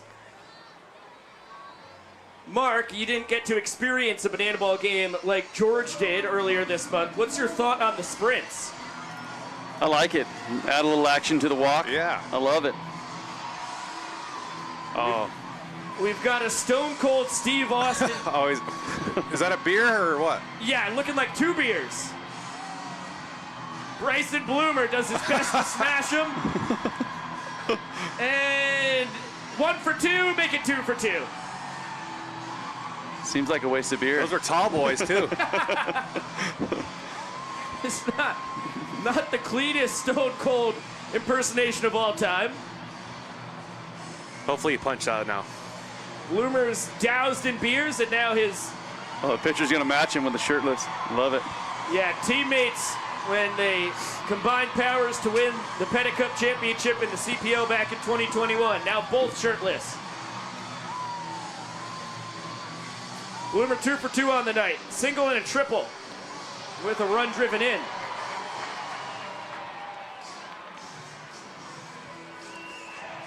We've just passed the 1 hour mark here in the top of the 6th inning. And Jake Skoll swipes third base. He's 4 for 5 now in his stolen base attempts on the tour. We need a punch out right here. For the punch out on the 0-2 pitch, Kyle Lewis is going to throw it from about 100 feet away. The 0-2 It's a bit up and out. Nice receiving job right there. You teach him that? Look like a strike from here. Uh-oh. Bloomer 3 for 3. That's his second RBI of the game. He easily could have had 2 bags, but I think he's hunting a cycle. Well, that doesn't make sense at all. He's got 2 singles now. He needed the double to get. He's got a long way to go. Yeah. Just trying to make it harder for himself. Goal scores for the second time tonight. I'm going to go rile up the boys in the dugout, Nico. Oh, yeah. Bloomer came in hitting .424, tour high in batting average. He takes off for second. Throw from Bloomer is into center field. Throw from Leroy, rather. Bloomer now 10 for 12 in steals, 2 for 2 tonight. I'm going to go work my magic, buddy. Love it, George. Thank you so much. Go get him. George going down to the dugout to see if he can't inspire some action here from the Nanners. And it has been a revolving door here in the broadcast booth. Tanner Thomas with a 2-0 count on him. Christian Dearman, none other than Mr. Electric, replaces Mr. Kataris on the call. Good day, fans. Good day, mates out there. We need your energy. We need this inning right here. It's a backdoor bender, doesn't get the call, so a 3-0 count on the Party Animals DH.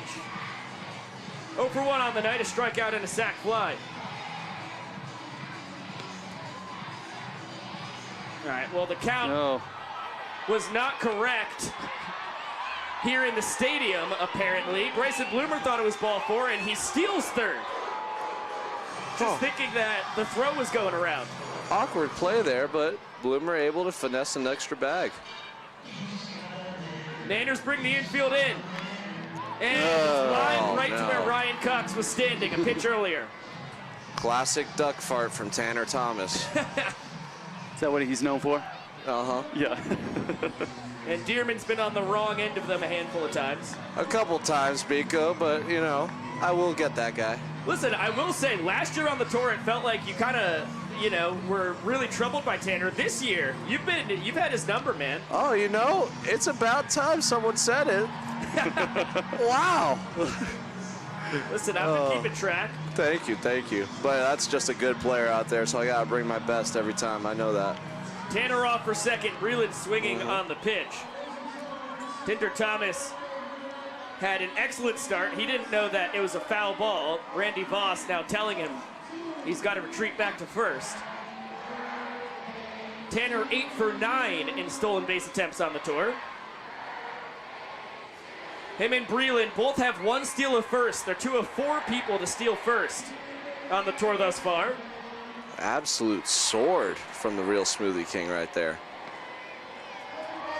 Guy who spent 4 years in the Arizona Diamondbacks organization.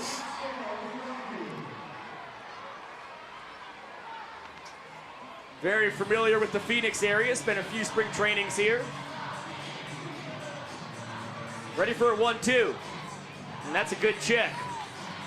So far, ground out and a line out. Both were hit well. The ground out actually started as a line drive that ricocheted off Kyle on the bump. Shanked foul, no chance. Had a fan to catch it. Mark, your thoughts on fans being able to catch foul balls for outs? Totally into it. I think it's the right call. Yeah, right.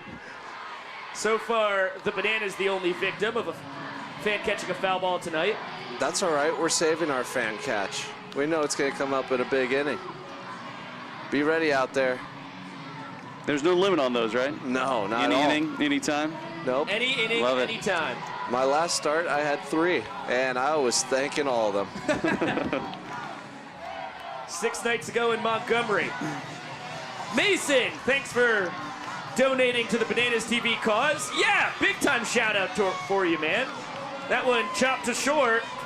Never mind, not at all. That's ball 4. I'm shouting out people in the chat, not realizing that Got was him. a sprint. Close play a second. Let's review that. Mr. Almodovar, Jeremy Giambi style, going in standing. And just ahead of the tag from Danny Hosley, the Bananas left fielder. Here's our replay. Ooh, I think Randy had the call right. Randy looks locked in out there, so I believe him. 2 runs home for the Party Animals, 2 men in scoring position, still no outs. Here in the top of the 6th, as the Nanners bring the infield in and Chase Acuff steps up to the dish. That's when you run back. Look, Meyer. And I don't know how long Breland will keep that headstand going, but that's amazing. 3-0 count. Look at him, he's like a pencil out there. Acuff over 2, strikeout and a pop out. Unbelievable. Oh, there he goes. That was 3 pitches. He was upside down. And Acuff swinging 3-0. Fan could save Kyle. And they did. Do it. You called it. Wow. You're looking for it in that big moment. You got it. See, look at that. That's why it's a great rule. Huge first out here in the top of the 6th. As Breland collapses in the right-handed, or check that, Chase Acuff collapses in the right-handed batter's box. Really nice snag by a fan on a hard-hit ball.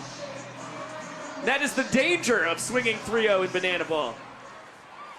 Pretty sure that's back-to-back games where Acuff has been put away from a fan. And both were line drives. Yeah.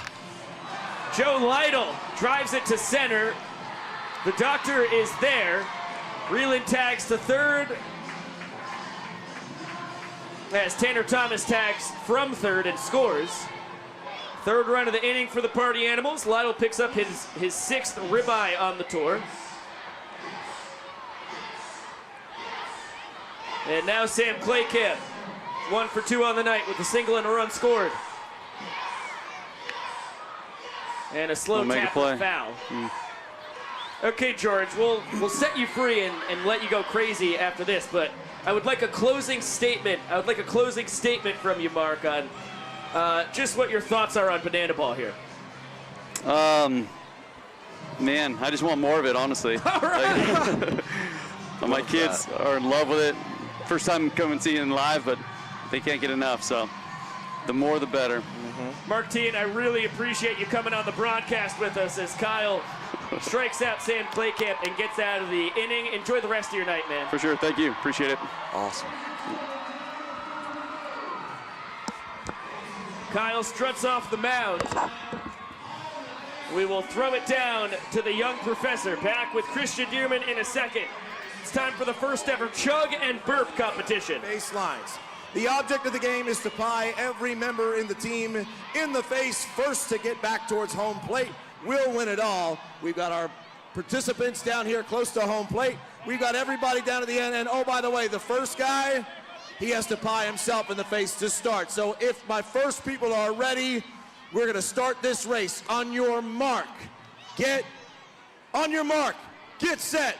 Go, pie that face and run and get the next one. A backflip all the way down the first baseline. We got the yellow jacket coming in hot. The pie is the advantage. Is going to go on the third baseline, but are they going to pick up the slack? Right there, pie in the base of the banana pants to the banana shorts. It's coming in hot. It's going to be close. Boom goes the dynamite. But ladies and gentlemen, the team down the third baseline is your winner.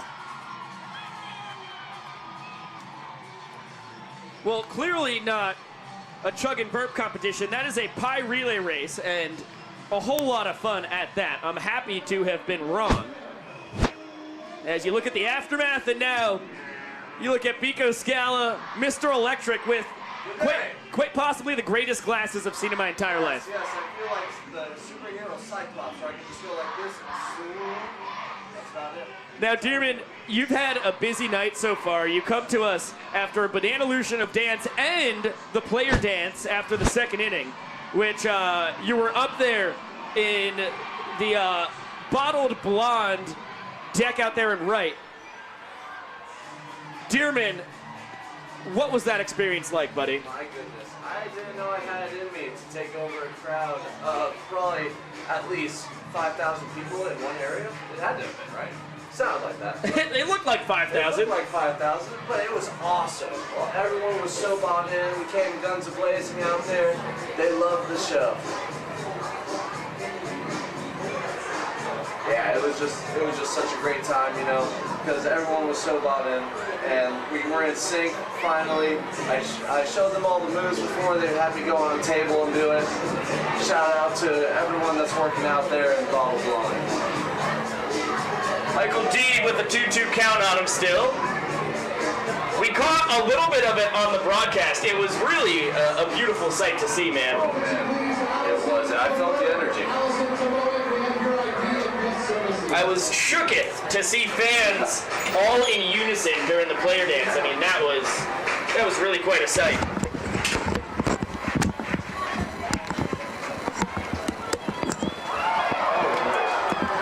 Hot shot by Michael Deeb, not handled by Dustin Baber.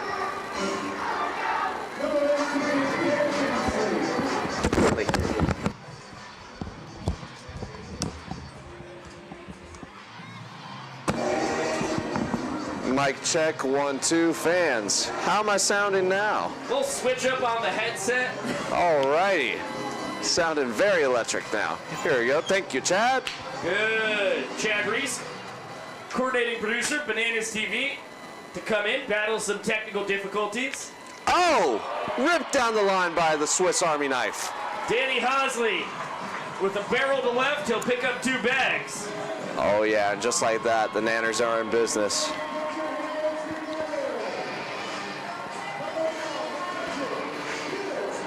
And the tying run here in the 6th inning is none other than Bill Leroy. And 10,000 strong, clapping away with Mr. Leroy, the captain, the Prince of Banana Land. You know, I got the word on the street. I know the young professor was saying 10,000 pregame. I heard it was a smidge over 11,000. Well, you know what? I believe it. Yeah, there is nary a seat to be found here at Scottsdale Stadium. Yeah, I think I saw some people climbing some trees to get a better view. I do love the trees out with the berm in left field and right. Yeah, they're beautiful. It's a nice touch. 2-0 count on the Bananas backstop.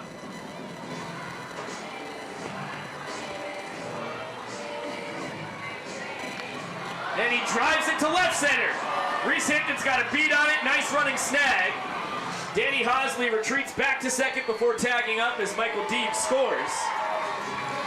And the inning deficit cut to 3-1.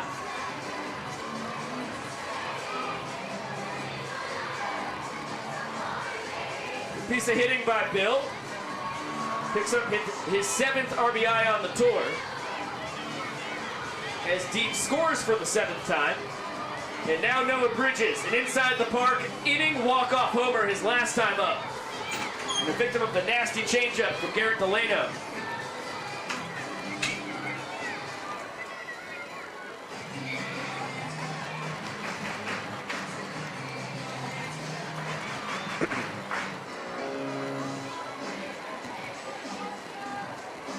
Danny Hosley off third base.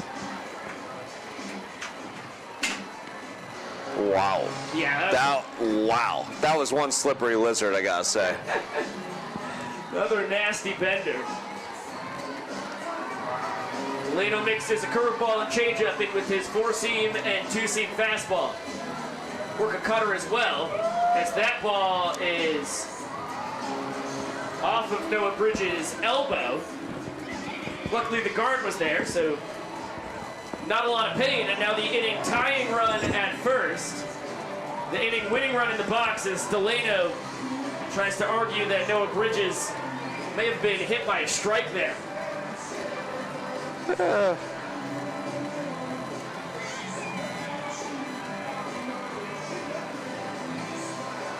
Well, I know if I was Noah Bridges, I'd probably be staying a little bit on that box too against an outlaw like Delano. Couldn't agree more. Eric Jones, best guy the Bananas could have in the box right here. He's tied for the tour lead with Jake Skoll with his 4 home runs. And he drives that to left center. Diving attempt by Reese Hampton, it's past him. And here we go. Noah Bridges scores easily. Jones is digging towards third, and he gets a stop sign from Tyler Gillum. Innings tied at 3-3 as Reese Hampton went all or nothing, got nothing. That's the risk he was willing to take. Went really all out for that ball, came up short. Bananas get a couple runs. Tie up this inning. Take a look at it again. Noah Bridges off on the pitch. Reese trying to snag the second out. Would have been a big swing for the inning. Instead, now the tying run 90 feet away. Malachi Mitchell pitch runs for Eric Jones. Line drive! Oh, yes! With Dustin Baber. Bananas win the inning. A 4-3 win for the Nanners. A tremendous rally in the bottom of the sixth. And we're tied at 2 points apiece. Here comes Matt Prater.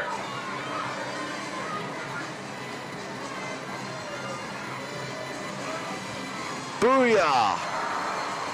Ladies and gentlemen, give it up for NFL Pro Bowl kicker from your Arizona Cardinals, Matt Prater. You never know who's going to show up in Banana Land. Yeah. And nobody better than an iron toe like that. Definitely not the best kick in what's been a pretty impressive 16-year NFL career for Matt Prater, two-time Pro Bowler.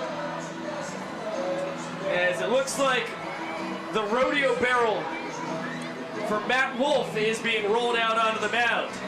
And here comes Jesse Cole to tell the fans what's going on. Fans now being rolled out to the mound. Please welcome the rodeo clown himself and trick pitcher, Matt Wolf.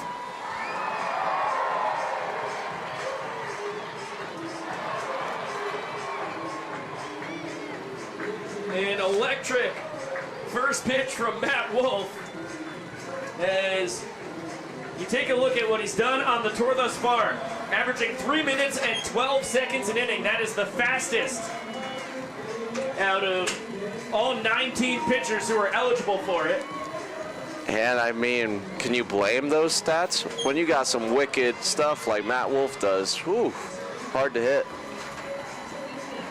Christian Dearman, I can't thank you enough for popping up in the booth and joining me tonight. Number 9. It was an amazing time, Biko. I was honored, like always. It's going to be a blast to see you throwing in Peoria tomorrow night. Yes, sir.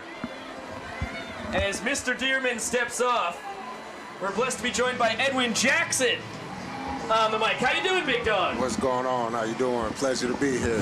Fired up to have you. Fired up for the show. Buddy just took off his pads. He got some polka dot underwear. Hey. Matt Wolf comes in for 10, 1 and 2 in the Party Animals lineup. Dustin Baber is 0 for 1, a fly out and a one-base sprint tonight.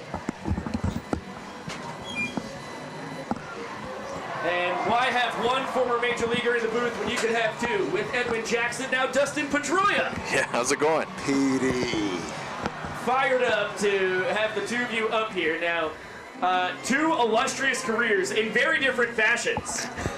Pedroia, of course, a 3-time World Series champ. Edwin, you took home a World Series championship with the Cardinals back in 2011. And Petey, you got two World Series, Edwin? 2 appearances, 1 win. Number 6, Reese My hand don't look like Petey yet. My hand ain't there yet. It ain't there yet. Baber is struck out looking. And to the top of the order we go, Reese Hampton, switch hitting center fielder. 1 for 1, a sprint, a single, and a sac fly. Now first pitch strike from Matt Wolf as now he brings his infielders in. Diarmeto's coming in from center as well, and they're gonna boogie during this pitch.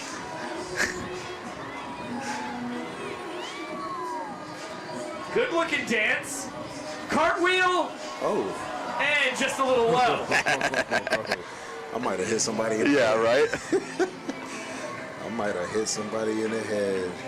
You ever have a wind-up like that in your career, Edwin? Never. I wasn't brave enough to do it. I'm just trying to get outs. Hey, got to master the regular wind-up before you can get to that. I hear you, man. Ooh. Charging on the play, Jackson Olsen. Able to stay with his bobble, his first start at second base on the tour, and a nice play right there. Number 3, Dalton Cornett. Now, Dustin Pedroia, 4-time Gold Glover at second base. What's your thoughts on the skill that you have seen on the diamond here tonight? They're playing good. A lot of athletic ability. It's fun to watch. I don't know if I could do the ball between the legs stuff and then throw, so they got me on that. Jackson Olsen on the tour, 4 for 4 in trick play attempts. That one was an accidental trick play. Doesn't count for the official stats. We keep our banana ball stats very seriously here. Yes.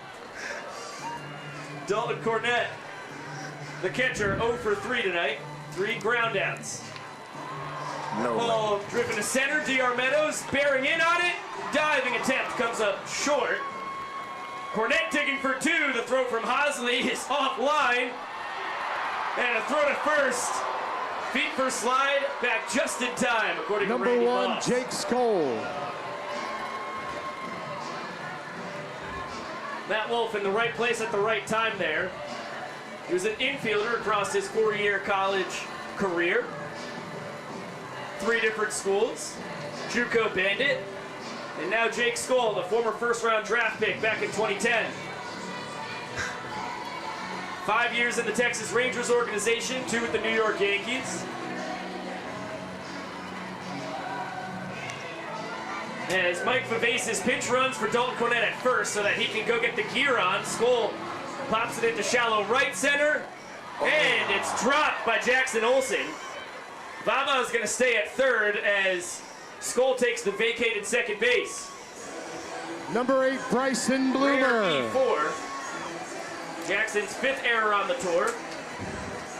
And 2 party animals in scoring position. With Bryson Bloomer coming up to the dish, 3 for 3, 2 singles, a double, 2 runs driven in, 2 runs scored. That ball, high fly ball to left, Danny Hosley there. And the party animal strand of Paramin in scoring position. All right, Scottsdale, you have been nothing 7th. short of amazing tonight. And it is time for the 7th inning stretch. As I'll get the 2 of you guys on camera here for a second. There's really not a lot of time to relax during banana ball, I'd say. But it's good anytime that we can get the boys in the booth on the camera as Matt Wolf creeps off the field in his barrel. And here we are! The camera is made for 5'8" broadcasting. Yeah, I was going to say. Yeah, there we go. Yep, beautiful. We're in. Edwin on the right, Petey on the left. Mr. Jackson, can I get your thoughts on banana ball here? Man, this is crazy. It's fun. I was laughing with my daughter before the game even started. She told me this is more fun than any game she ever been to, and she'd have been to a lot of games. So what y'all do for the fans, man, and it's actually good baseball. That's the crazy thing. A lot of people think it's just out here having fun, but these boys out here really playing. They making plays. A lot of former minor leaguers, a lot of indie ball guys, and JUCO Bandits. Guys who played collegiately for the Bananas before going pro. Dustin, what are your thoughts tonight, man? Yeah, it's been great. I have 2 youth teams, so we brought them both out, and they're having a blast. And that's what you want for young kids and families to come out and watch baseball. You know, see the interaction with the players and they're signing autographs. It's just special. It's a different experience than what you're used to, but it's a blast. It's fun. And always a cool moment when we turn the stadium quote-unquote yellow. This is the largest yellow in banana ball history, over 11,000 Bananiacs packed into Scottsdale Stadium. And Dustin, I appreciate you going out there and throwing the first pitch that counted tonight. What was that experience like? Well, I'll tell you what, they were. I was just going to lob one in there and throw a strike, but they were getting on me to throw it hard, and that didn't work out as well as I thought it would. But that was fun. I mean, the guys are great, man. They just meeting all of them. You know, I'm having a blast today. It's really cool to hear. When's the last time you threw a pitch off a mound? Well, hold that thought. Dan Oberst drives one to left. Breland not able to ascertain it. Tough play. At first glance, I'm going to give Dan a double, but a replay may change my mind. I'm also a hitter's scorekeeper. Yeah, there you go.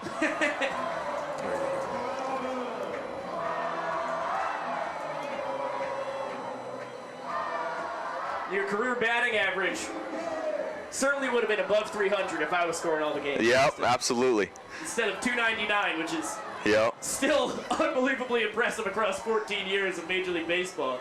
Glad I could help some of that. You guys had a few battles? Oh yeah, we faced each other a lot when he was in Tampa, you know, with the Red Sox in the East. So, you know, it wasn't fun. For neither one of us. We beat each other up pretty good. Dakota McFadden in the box with Danoff second. It's a soft tapper to Baber, who will go between the legs, easy breezy. I didn't accidentally hit you before, too. That was the hardest. In the elbow. It was the hardest I ever been hit. You threw 99 right in my elbow.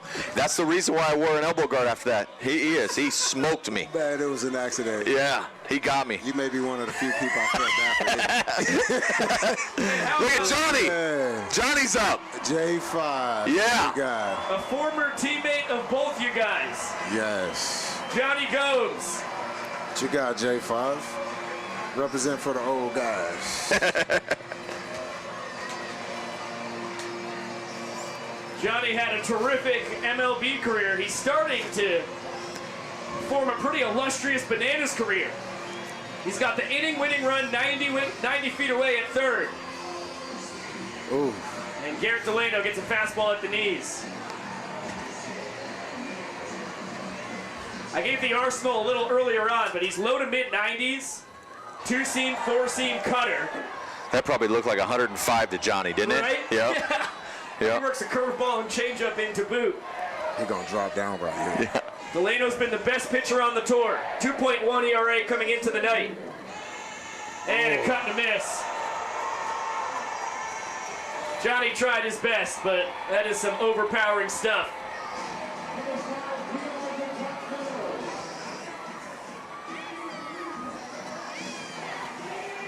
Surprisingly, only the third strikeout on the night for Delano, who had Kate 24 and 25 and 2/3 coming into the ball game. Now DR Meadows. He's been the walk-off king as Dalton Cornette just saved the inning.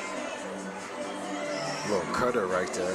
What are you guys' thoughts on the scoring system? You win an inning, you get a point. That's pretty cool. Yeah, I like it. I like it. I like that. This game is flying, too. This game moving. Oh, it is always moving. Is that what's cranked? It's fair. Fair down Fair. the baseline. Ooh. The party animals are apoplectic. Dan Ober scores. No matter what the boys in black and pink say, it's a 3-2 lead for the Nanners. We'll need another look at that one as Mr. Oberst benches Alex Ziegler's enormous baseball bat. Able to push out that all-important final rep. DR gets his tour-leading 7th walk-off.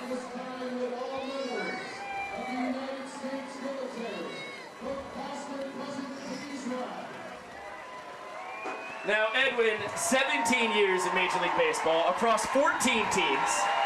And from what I've heard, everyone's favorite when you ended up in town.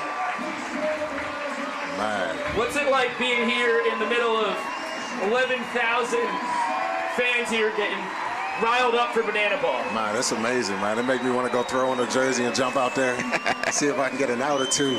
But no, it's amazing what you guys doing, man. Like I say, the smiles y'all putting on kids' faces, that's what the game is all about. And by the time somebody come here, if they haven't been a fan of baseball, they're going to leave a fan of baseball. And that's amazing, the imprint that y'all leave everywhere y'all go, seems like. Now, before I let you guys escape and go take in the rest of the game from the dugout or wherever you end up here at Scottsdale Stadium, what are the chances that the two of you suit up with Bananas uniforms in the semi-near future? Give me 2 years. Nah, not me. I had a knee replacement, so I'm good. My day. The only time you're going to see me is next time I'll throw a first pitch out. Maybe I'll throw a strike. That's like about it. Yeah, yeah, I'm good.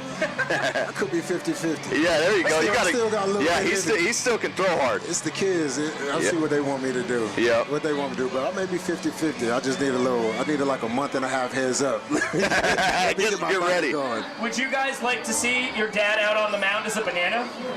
Yeah, me too. The odds are going up, Edwin. Yeah. I might be a celebrity now, La. My daughter told me the other day we went to a little bowl event, celebrity event. She's like, "Why are you going?" I said, "I'm the celebrity." She's like, "You're not a celebrity."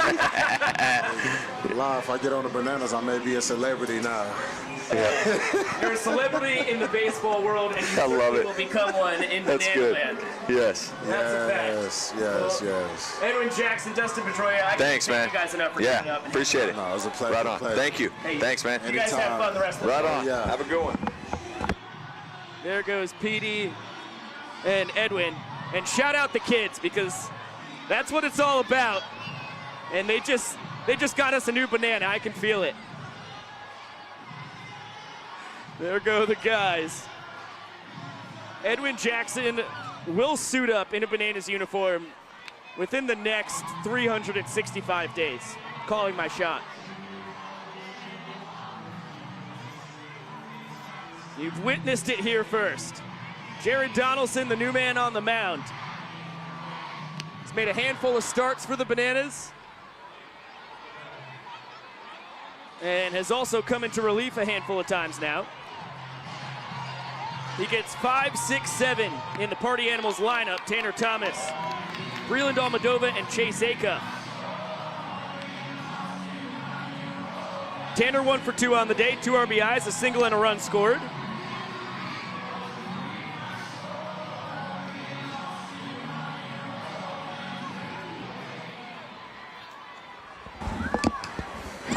And as Donnie fires at a 2-2, that's a called strike 3. Tanner,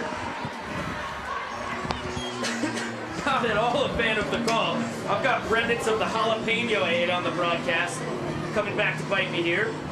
Good start for the splitter specialist. A man out of Georgia Southwestern, CPL champ for the Bananas last summer. Now Breland Almodovar. Party animal for the second straight tour.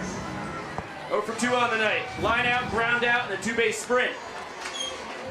We're not even in the frame. Yeah, you're too tall. And with Breland in the box, fired up to be joined in the broadcast booth by Matt Prater and Trey McBride. How you guys living? Doing good, man. Excited to be here.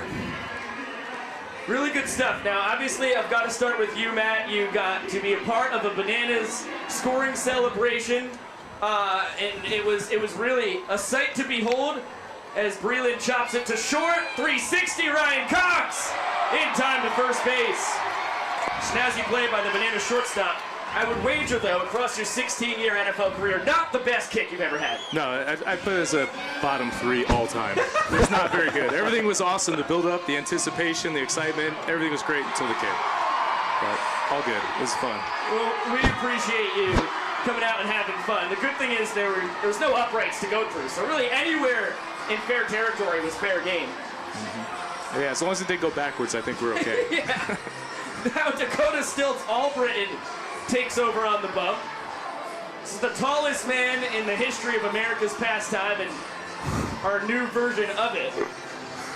And I'll tell you what, guys, surprisingly, he's been awful successful on the mound so far this tour. This is now Dakota's 5th appearance across 2 1/3 innings. He is not allowed to run. I think there's something to throwing from 10 feet 9 inches high. Doesn't have the greatest velo this side of the Mississippi. It's a pretty bizarre arm angle. He faces Chase Acuff, who has struck out, popped out, and lined out to a fan. And that one back up the middle, it's a base knock. Now, did either of you guys play baseball growing up? Yeah, I played baseball growing up. I was a huge baseball fan and everything, so coming to games like this is pretty exciting stuff for sure. And what is your thought on what your eyes have shown you today, Trey? This is very exciting. This is a very live, eventful game, and it's kind of super fun for all ages. So I've had a lot of fun here. So It's really good to hear. As Joe Lytle pirouettes out of the way of an offering from Stilts. 2-0 count on the Party Animals extra hitter. He cranks it foul, and no chance for a fan to make a play. Well out of the stadium. Still trying to keep the ERA a pristine 0-0-0. He's one ball away from allowing his first run on the tour. No free bases in banana ball. That one gets the outside corner. Generous call from Vincent Chapman. Full count on the OKC product. Popped up in the infield. Stilts trying to make a play, and Eric Jones is going to call him off. I think that was the prudent decision. He's able to strand the 2-out hit from Acuff. He's got 3 full shutout innings on the tour now. And we've got a grandma scoring celebration competition down on the field. You guys ever seen one of these before? No idea what's about to happen. We're not doing these at halftime at Cardinals games? No, not this much excitement like this. This is crazy. I bet, you know, it's been impressed me so much. I grew up playing baseball, played through high school and everything, but just the talent of all these guys playing too. They're all so talented. Like, I don't think I could hit a foul ball off any of these guys. And then in between innings, it's so fast paced. There's so much going on, and then it's right back to a great game of baseball. It's been a ton of fun. Well, it's pretty self-explanatory, as you can see. Everything in Banana Land is about fun, so when you score, you are implored to celebrate. And there's no age limit on that. A little sprinkler. Oh. I don't know what that is, but I like it. And last but not least, a gritty coming home, or at least her unique take on it. And that's that. It's better than I can do. So that was good. Great to me. That was good. Could have some ideas for touchdown dances here. Yeah, I don't know. I just usually the spike, but I don't know. These guys are pretty creative, so I'm sure they'll have something in mind. Classic tight end move. Yeah. Rhett Helton, the new man on the mound for the Party Animals. It's a 3-2 game as we go to the bottom of the 8th. 22 minutes and change left on the clock. If we get through this half inning, the 2-hour time limit no longer means anything, so it's really where we are headed.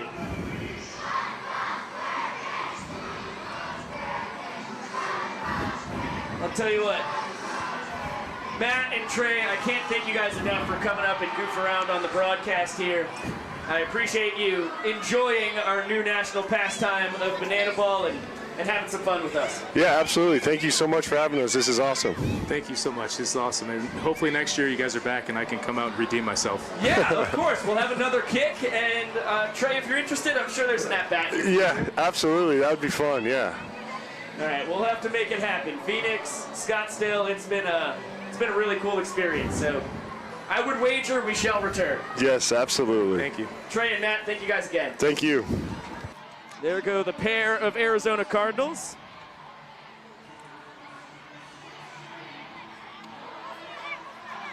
Exiting stage right. 3-1 pitch on Michael Deeb is low. He has to wait for the call from Vincent Chapman. So he's actually gonna cruise into second base. I was predicting a slamming of the brakes, but not so. Michael Deeb picks up his 6th sprint of the tour. And the inning-winning run in scoring position.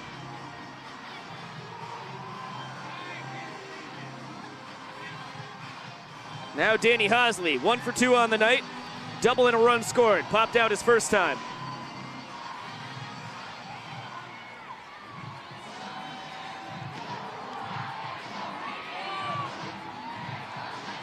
Danny, the left fielder.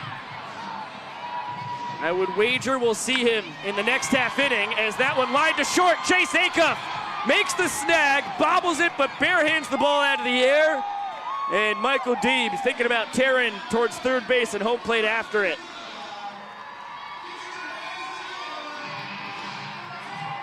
He ends up being doubled off.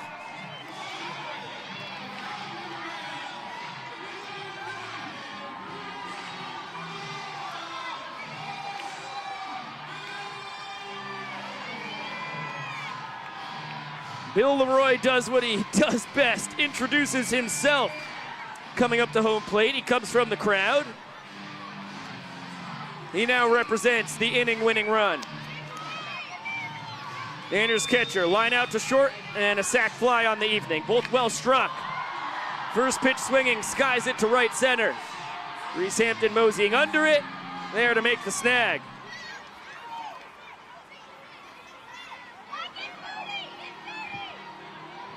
Banana Maniacs. You take a look at the scoreboard. We are heading into the 9th inning. You see the score. Bananas are up 3-2. But as I said to you earlier this evening, the final inning counts the most. In this inning, every single run counts. This is the opportunity the Party Animals need to make a comeback. This is the chance for the Bananas to hold on for the victory. So ladies and gentlemen, make some noise for the final inning.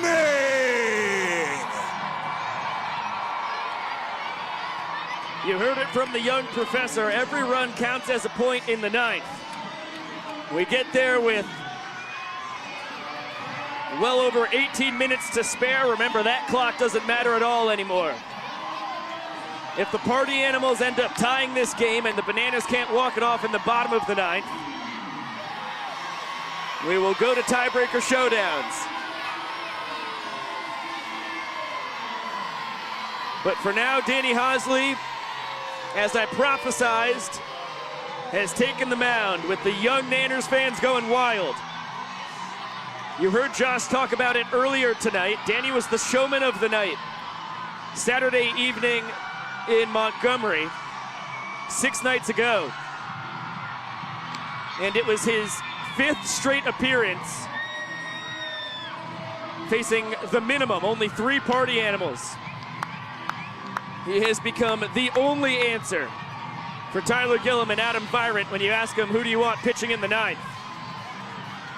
Nasty 3-pitch mix, fastball, 12-6 curveball, and a Vulcan changeup, which he calls his best pitch, although he has been doing really devastating damage with the 12-6 curve, and the fastball is the equalizer, low to mid-90s.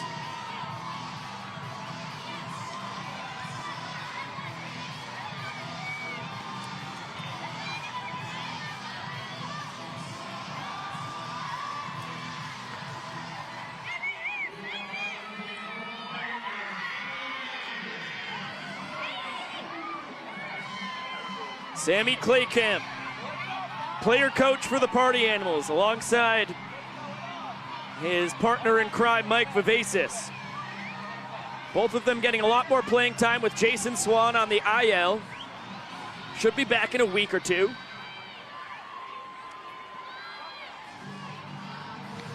The jalapeno pepper that I ate with Evan Olawani back in, I believe it was the 4th inning, continues to do damage to me. Throat is not feeling great. My lips are red hot, tongue's on fire. I just got a text from Evan, said his mouth is still ablaze. Claycamp 1 for 3 on the night. Single and a run scored, sandwiched in between a strikeout and reaching on a trick play that was missed. It's by Ryan Cox at short. He fouls that out of the stadium. No chance for a fan to make a play.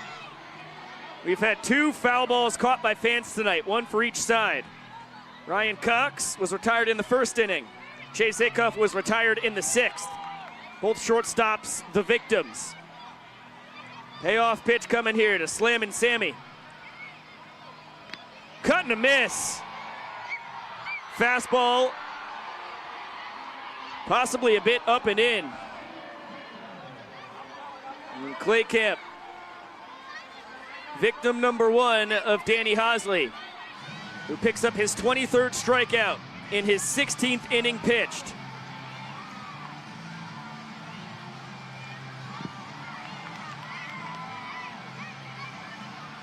Now Dustin Baber, Party Animals second baseman, already behind 0-1.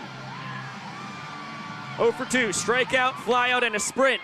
This one is going to be out of the stadium. Quick 0-2 count.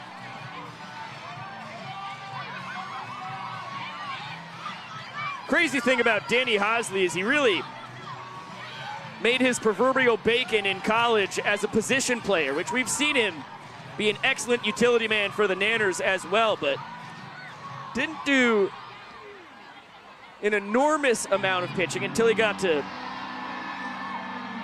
Norfolk State, his second stop in college, as he gets Dustin Baber looking, when he threw 76 in the third innings back in 2021.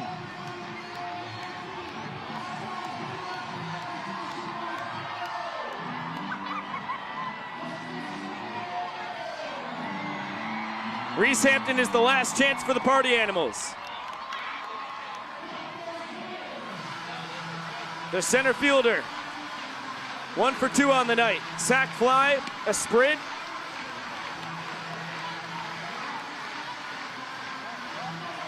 A ground out and a single. Count 2-1, and Reese can't believe the call from Chapman. Full capacity crowd on their feet. Check swing, did he go? Vincent Chapman says yes. Party Animals down to their final strike.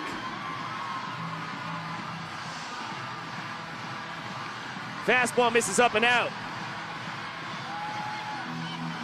Payoff pitch coming to Hampton, the former Detroit Tigers product. Misses inside, that is ball 4. Reese can run fast as anybody in the mountain time zone we've got out here. He cruises into second base. Actually only got 1 base on his first sprint of the evening. It was necessary to get into scoring position for Dalton Cornett. Hosley's given DC 3 fits on the tour. Struck him out a handful of times. Struck him out once in showdowns.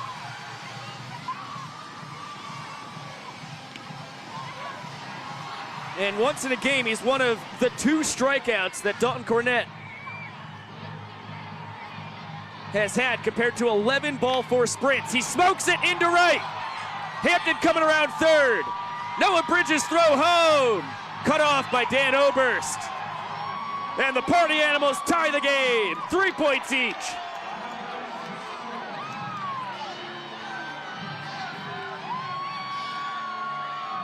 Just about as clutch a hit as Cornett has had on the tour, at least since his tie-breaking solo home run on opening night in West Palm Beach in the top of the 9th inning off Dakota McFadden. Now the go-ahead run on base. Jake Skoll tied with Eric Jones for the tour lead with 4 homers. Jake also pacing all hitters with 18 RBIs. His .508 on base percentage, his 1,288 OPS. And his 13, check that, now 14 ball 4 sprints, as he's had a pair of them tonight. 0 for 2, a strikeout, and he reached on an error.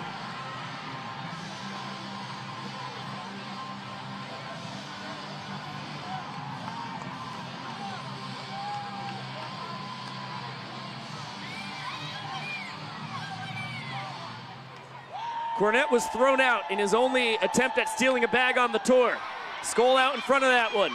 Pops it in the infield. Ryan Cox sits down, gets crazy with a really important pop-up to catch. He takes a nap. He'll be joined by his teammates, and here's the young professor. Hi. The bottom of the 9th is the opportunity that your Savannah Bananas need to win it all. If we are tied, it will go to a showdown tiebreaker. We need all of your energy. We need all of your voices. Ladies and gentlemen, this is it! The young professor does not lie. 1 run from the Bananas will win this game.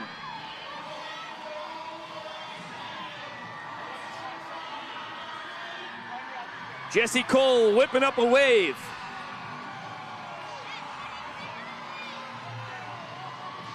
And it dies immediately. It's the least successful wave in Banana Ball history.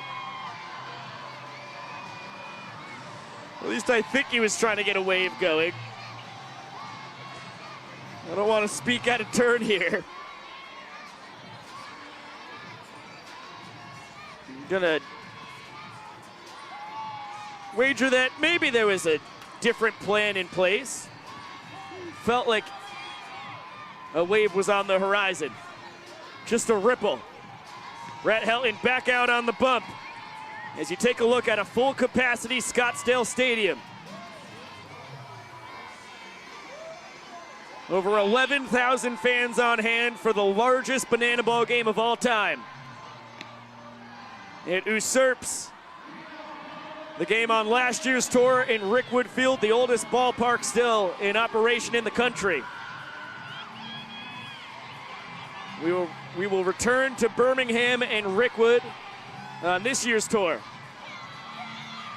Bottom of the order gets it going. 10, 1, and 2 for the Nanners. Noah Bridges. 1 for 1 on the night. Had a walk-off homer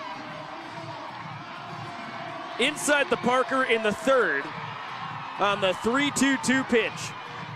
When Garrett Delano brought all his outfielders and the middle infield in to dance, Bridges ripped the ball to dead center.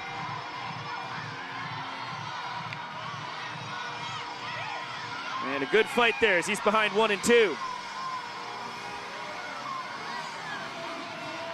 Cloudy Electron partying with the animals in the chat. And a cut and a miss. Huge first out for Brett Helton.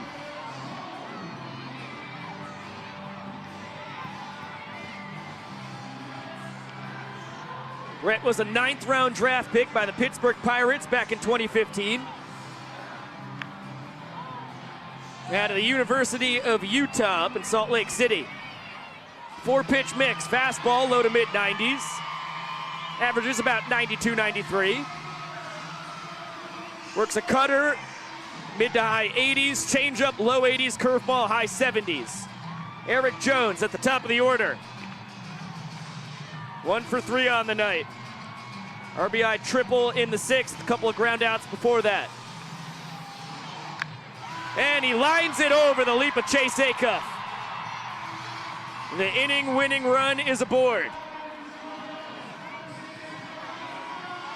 And Jones, who came in hitting .367, top-notch on the Bananas, 3rd best on the tour, is pinch run for by Malachi Mitchell. 3rd time pinch running tonight for Flash the Kid. You can pinch run once through the order, and this is the 4th time through the order for the Bananas. Malachi leads the tour in stolen bases. 13 for 15 in his attempts. Ryan Cox, the shortstop, 0 for 3. Fouled out to a fan, reached on a trick play, missed, and struck out. It was only his 4th strikeout of the tour. In 53 plate appearances. 0-2 from Helton to the pride of Aliquippa, Pennsylvania. There goes Flash the Kid. Throw from Cornette is into center field. Malachi's gonna stay put. No! Yes, he is! He was showing off and didn't see that the ball got away from Reese Hampton. I was sure he'd be digging for 3rd if he wasn't handstanding, but we appreciate the showmanship, as per usual in Banana Land. He's now 14 for 16. Swiping bags. Cox through the left side. Malachi's rounding 3rd. Throw from Breland. Not in time. The Bananas walk it off. Ryan Cox is the hero.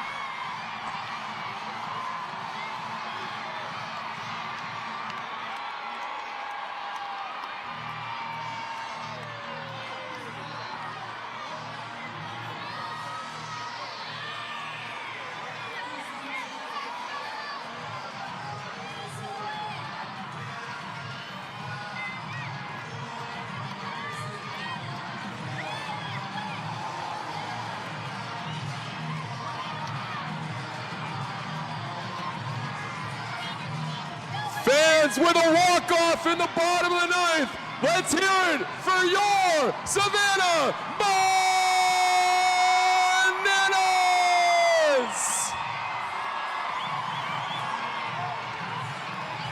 Now they're going to be throwing bananas in the crowd and going bananas.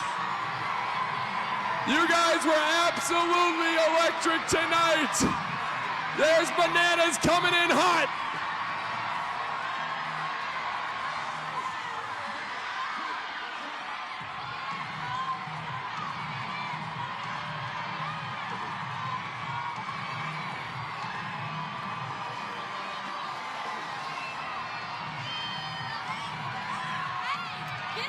Scottsdale, you were absolutely amazing.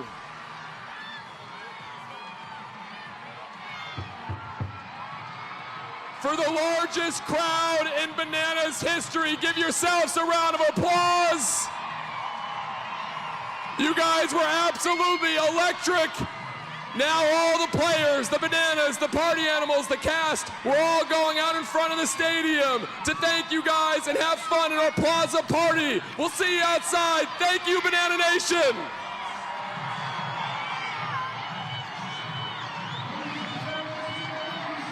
You heard it from the man in the yellow tux himself. What an exhilarating win for the Nanners. The party continues outside as you look down at Scottsdale Stadium slowly emptying to join the Plaza party. Pico Scala back up here in the booth as, oh my gosh, what a tough day for our flag. We weren't able to tack it up here. And the painter's tape, yeah, it held up for some of the night. I honestly just noticed it's down. Couldn't tell you how long that's been the case. The Nanners with a really nice win in the ninth. They went into the ninth inning down 3 points, or check that, up 3 points to 2. Huge clutch 2-out RBI single from Dalton Cornett to drive in Reese Hampton, who worked a really nice 3-2 count into a 2-base sprint just before that.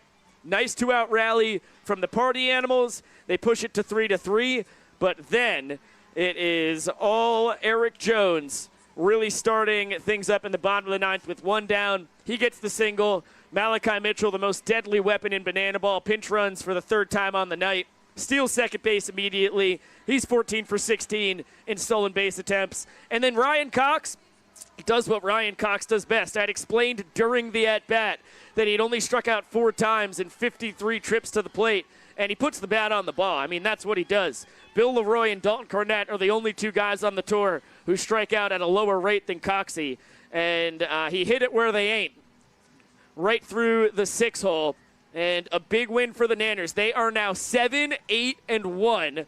The Party Animals 8-7-1, and the Nanners tomorrow night in Peoria, Arizona, as we will be once again at a 6:30 p.m. Mountain Time start. Also Pacific Time because there's no daylight savings in Arizona. We're 3 hours behind the East Coast. That's the important part. I don't want to get bogged down on the semantics of the complicated time zone and state law discrepancies when it comes to figuring out what the clock says when you're in one border or the other. But 6:30 p.m. Pacific time. I'm just going to say Pacific time. It makes more sense. I don't care what state I'm in. Tomorrow for the pregame, 7 p.m. first pitch. That is going to be a blast. We'll be in the Peoria Sports Complex, the spring training home of the Seattle Mariners and San Diego Padres. Tonight, the biggest Banana Ball game of all time. Over 11,000 fans here in the spring training ballpark for the San Francisco Giants. And we can't thank the Giants enough for letting us come in here, turn it into Banana Land for the night. It was a really, really cool experience. The crowd was amazing. I'm sure the vast majority of fans were first-timers. And it was truly an electric factory, as Shark loves to quote me on in his little pregame Grayson Stadium Through the Ages story, the story of Banana Land. It's really fun stuff. So the Nanners with a much-needed win. They've now won 2 in a row after taking down the Party Animals in Montgomery last Saturday. And Kyle Lewis does a really good job battling on the bump. Garrett Delano across from him for the Party Animals, just the same. As they dueled it out for the vast majority of the game. We set the record for guests in the booth by a long shot. So a big thank you right now before we get into some fun out on the Party Plaza in a little bit. We're sending some of our staff out there to give you a little report from the fiesta out in front. A huge shout out to Evan Olawani, of course, Dustin Pedroia, Edwin Jackson, George Kataris, who am I forgetting here? Matt Prater, Trey McBride. Johnny Gomes, the first man. That's right. It was a pretty wild night in the booth. And then Christian Dearman, Mr. Electric, snuck in there as well. Ryan Cox joins us on the mic from shortstop. That was a revolving door up here in the broadcast booth. A lot of fun for me to get to experience and try and stay on my toes. It was pretty amazing to see so many of these guys who, when you stacked up all those fellas, forget Prater and McBride, who play for the Arizona Cardinals in the NFL, but just talking about the Major League Baseball guys, I mean, you had decades upon decades of MLB experience, and then when you had Edwin and Petey in the booth, both teammates of Johnny Gomes. Edwin Jackson when he was in Tampa, when the team was the Devil Rays and then transferred into being the Tampa Bay Rays. And, of course, Pedroia, when he was with the Red Sox, picked up the World Series with Gomesy in 2013. So that was pretty cool to get to see them cheer on their former teammate. Garrett Delano doesn't take it easy on anybody, ends up picking up the strikeout on Gomesy. But that is not the last time that you will see Johnny Gomes in a Bananas uniform. In fact, I would wager you might see him try for redemption tomorrow night.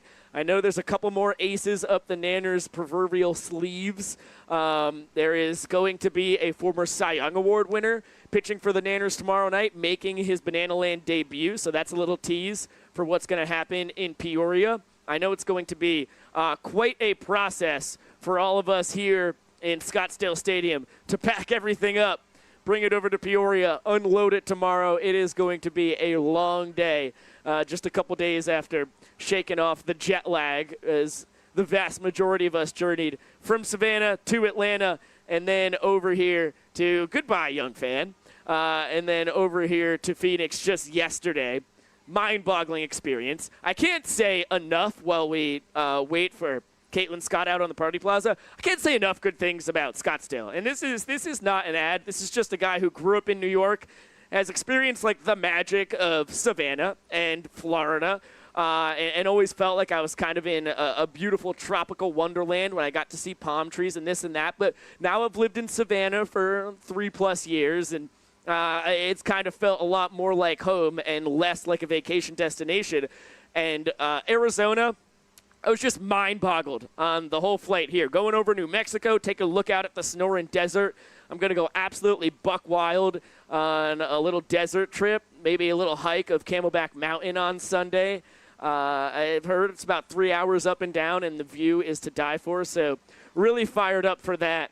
And then even got to experience a little of Old Town Scottsdale last night, which was delightful, very walkable, right down from the hotel and back again. So Scottsdale, I like what you're selling. I understand why it has become a bachelorette party haven, and Phoenix is just one of the most booming cities in the past decade plus.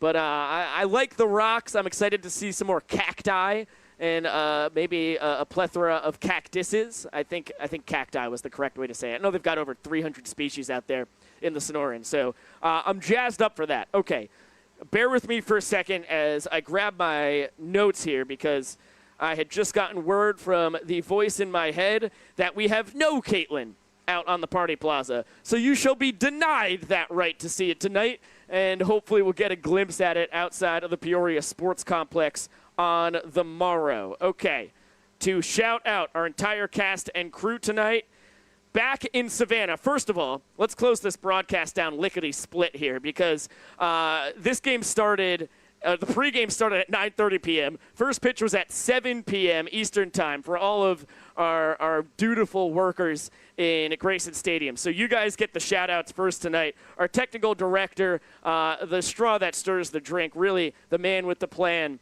in Grayson Stadium in our control room, Griffin Ellis. Give yourself a round of applause over there, dude. This is trust me, I spent 2+ years working at MLB Network where my call time was 6 or 6:30 p.m. and we got out around 2 a.m. So I understand the struggle. On audio, the legend himself, Kwanzi, one name, just like Prince. That's all you need to know. On replay, Jackson Hamilton, really good job. Replays were phenomenal tonight. That's what I'm talking about. Julia on the graphics, much like Kwanzi. Julia is known by that and only that. On the bug, Ben Barks. Appreciate you all. You are superstars. And this show literally doesn't happen without you. And it is a whole lot later. In fact, it is midnight, past midnight, 12:05 a.m. later in Savannah. So you're all rock stars here on the ground in Scottsdale. Emerson Elmgren over at the first base camera, the Iron Horse of BTV, a legend, really just incredible every time we get to spend time with her. She hasn't missed a game since 2021. That's insane. Across the diamond, Dakota Burns said, really phenomenal job on the third base camera. Dakota, thank you for making your first trip of the tour. It's been a blast to have you around. A high home above me on the roof here.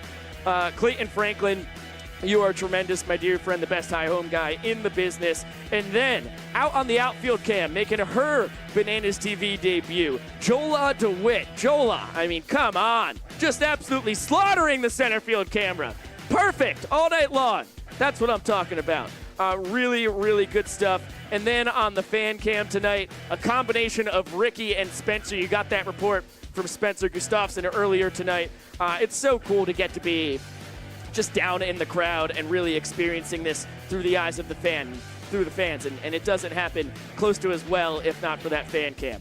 For the entire cast and crew, Josh Talevsky, who was live tonight from the Banana Ball Statistical Headquarters in Athens. Thank you so much, Josh, for a couple great reports. Thank you to Jared Orton, the executive producer of TV, and the man with the plan here in Banana Land in Scottsdale, Arizona, Chad Reese, the coordinating producer of Bananas TV, flying back and forth from room to room, battling the audio gremlins, miking up a bajillion people, and running a phenomenal show. Chad, there is no one like you in the business, my dear friend. You are a superstar. We will do it all again tomorrow night in Peoria. Heart right back to you, my dear friend. I love seeing Chad through the glass all night, too. That is just, I need more broadcast booth like that. If there's a solid wall between Chad and I in Peoria, I'm really excited to be in the stadium, but I'm going to be mad. I'm going to be very mad. I am Biko Scala, saying so long for now. Remember, 6:30 p.m., I'm just calling it Pacific time. I can't deal with this mountain, no daylight savings nonsense. We're 3 hours behind the East Coast. 6:30 p.m. tomorrow night, 7 p.m. first pitch. It's going to be a blast. It'll be another historic night in Banana Land. Can't wait to see you there. Nanners take this one on a walk-off from Ryan Cox, 4-3. We'll catch you tomorrow night. And, of course, we'll see you later!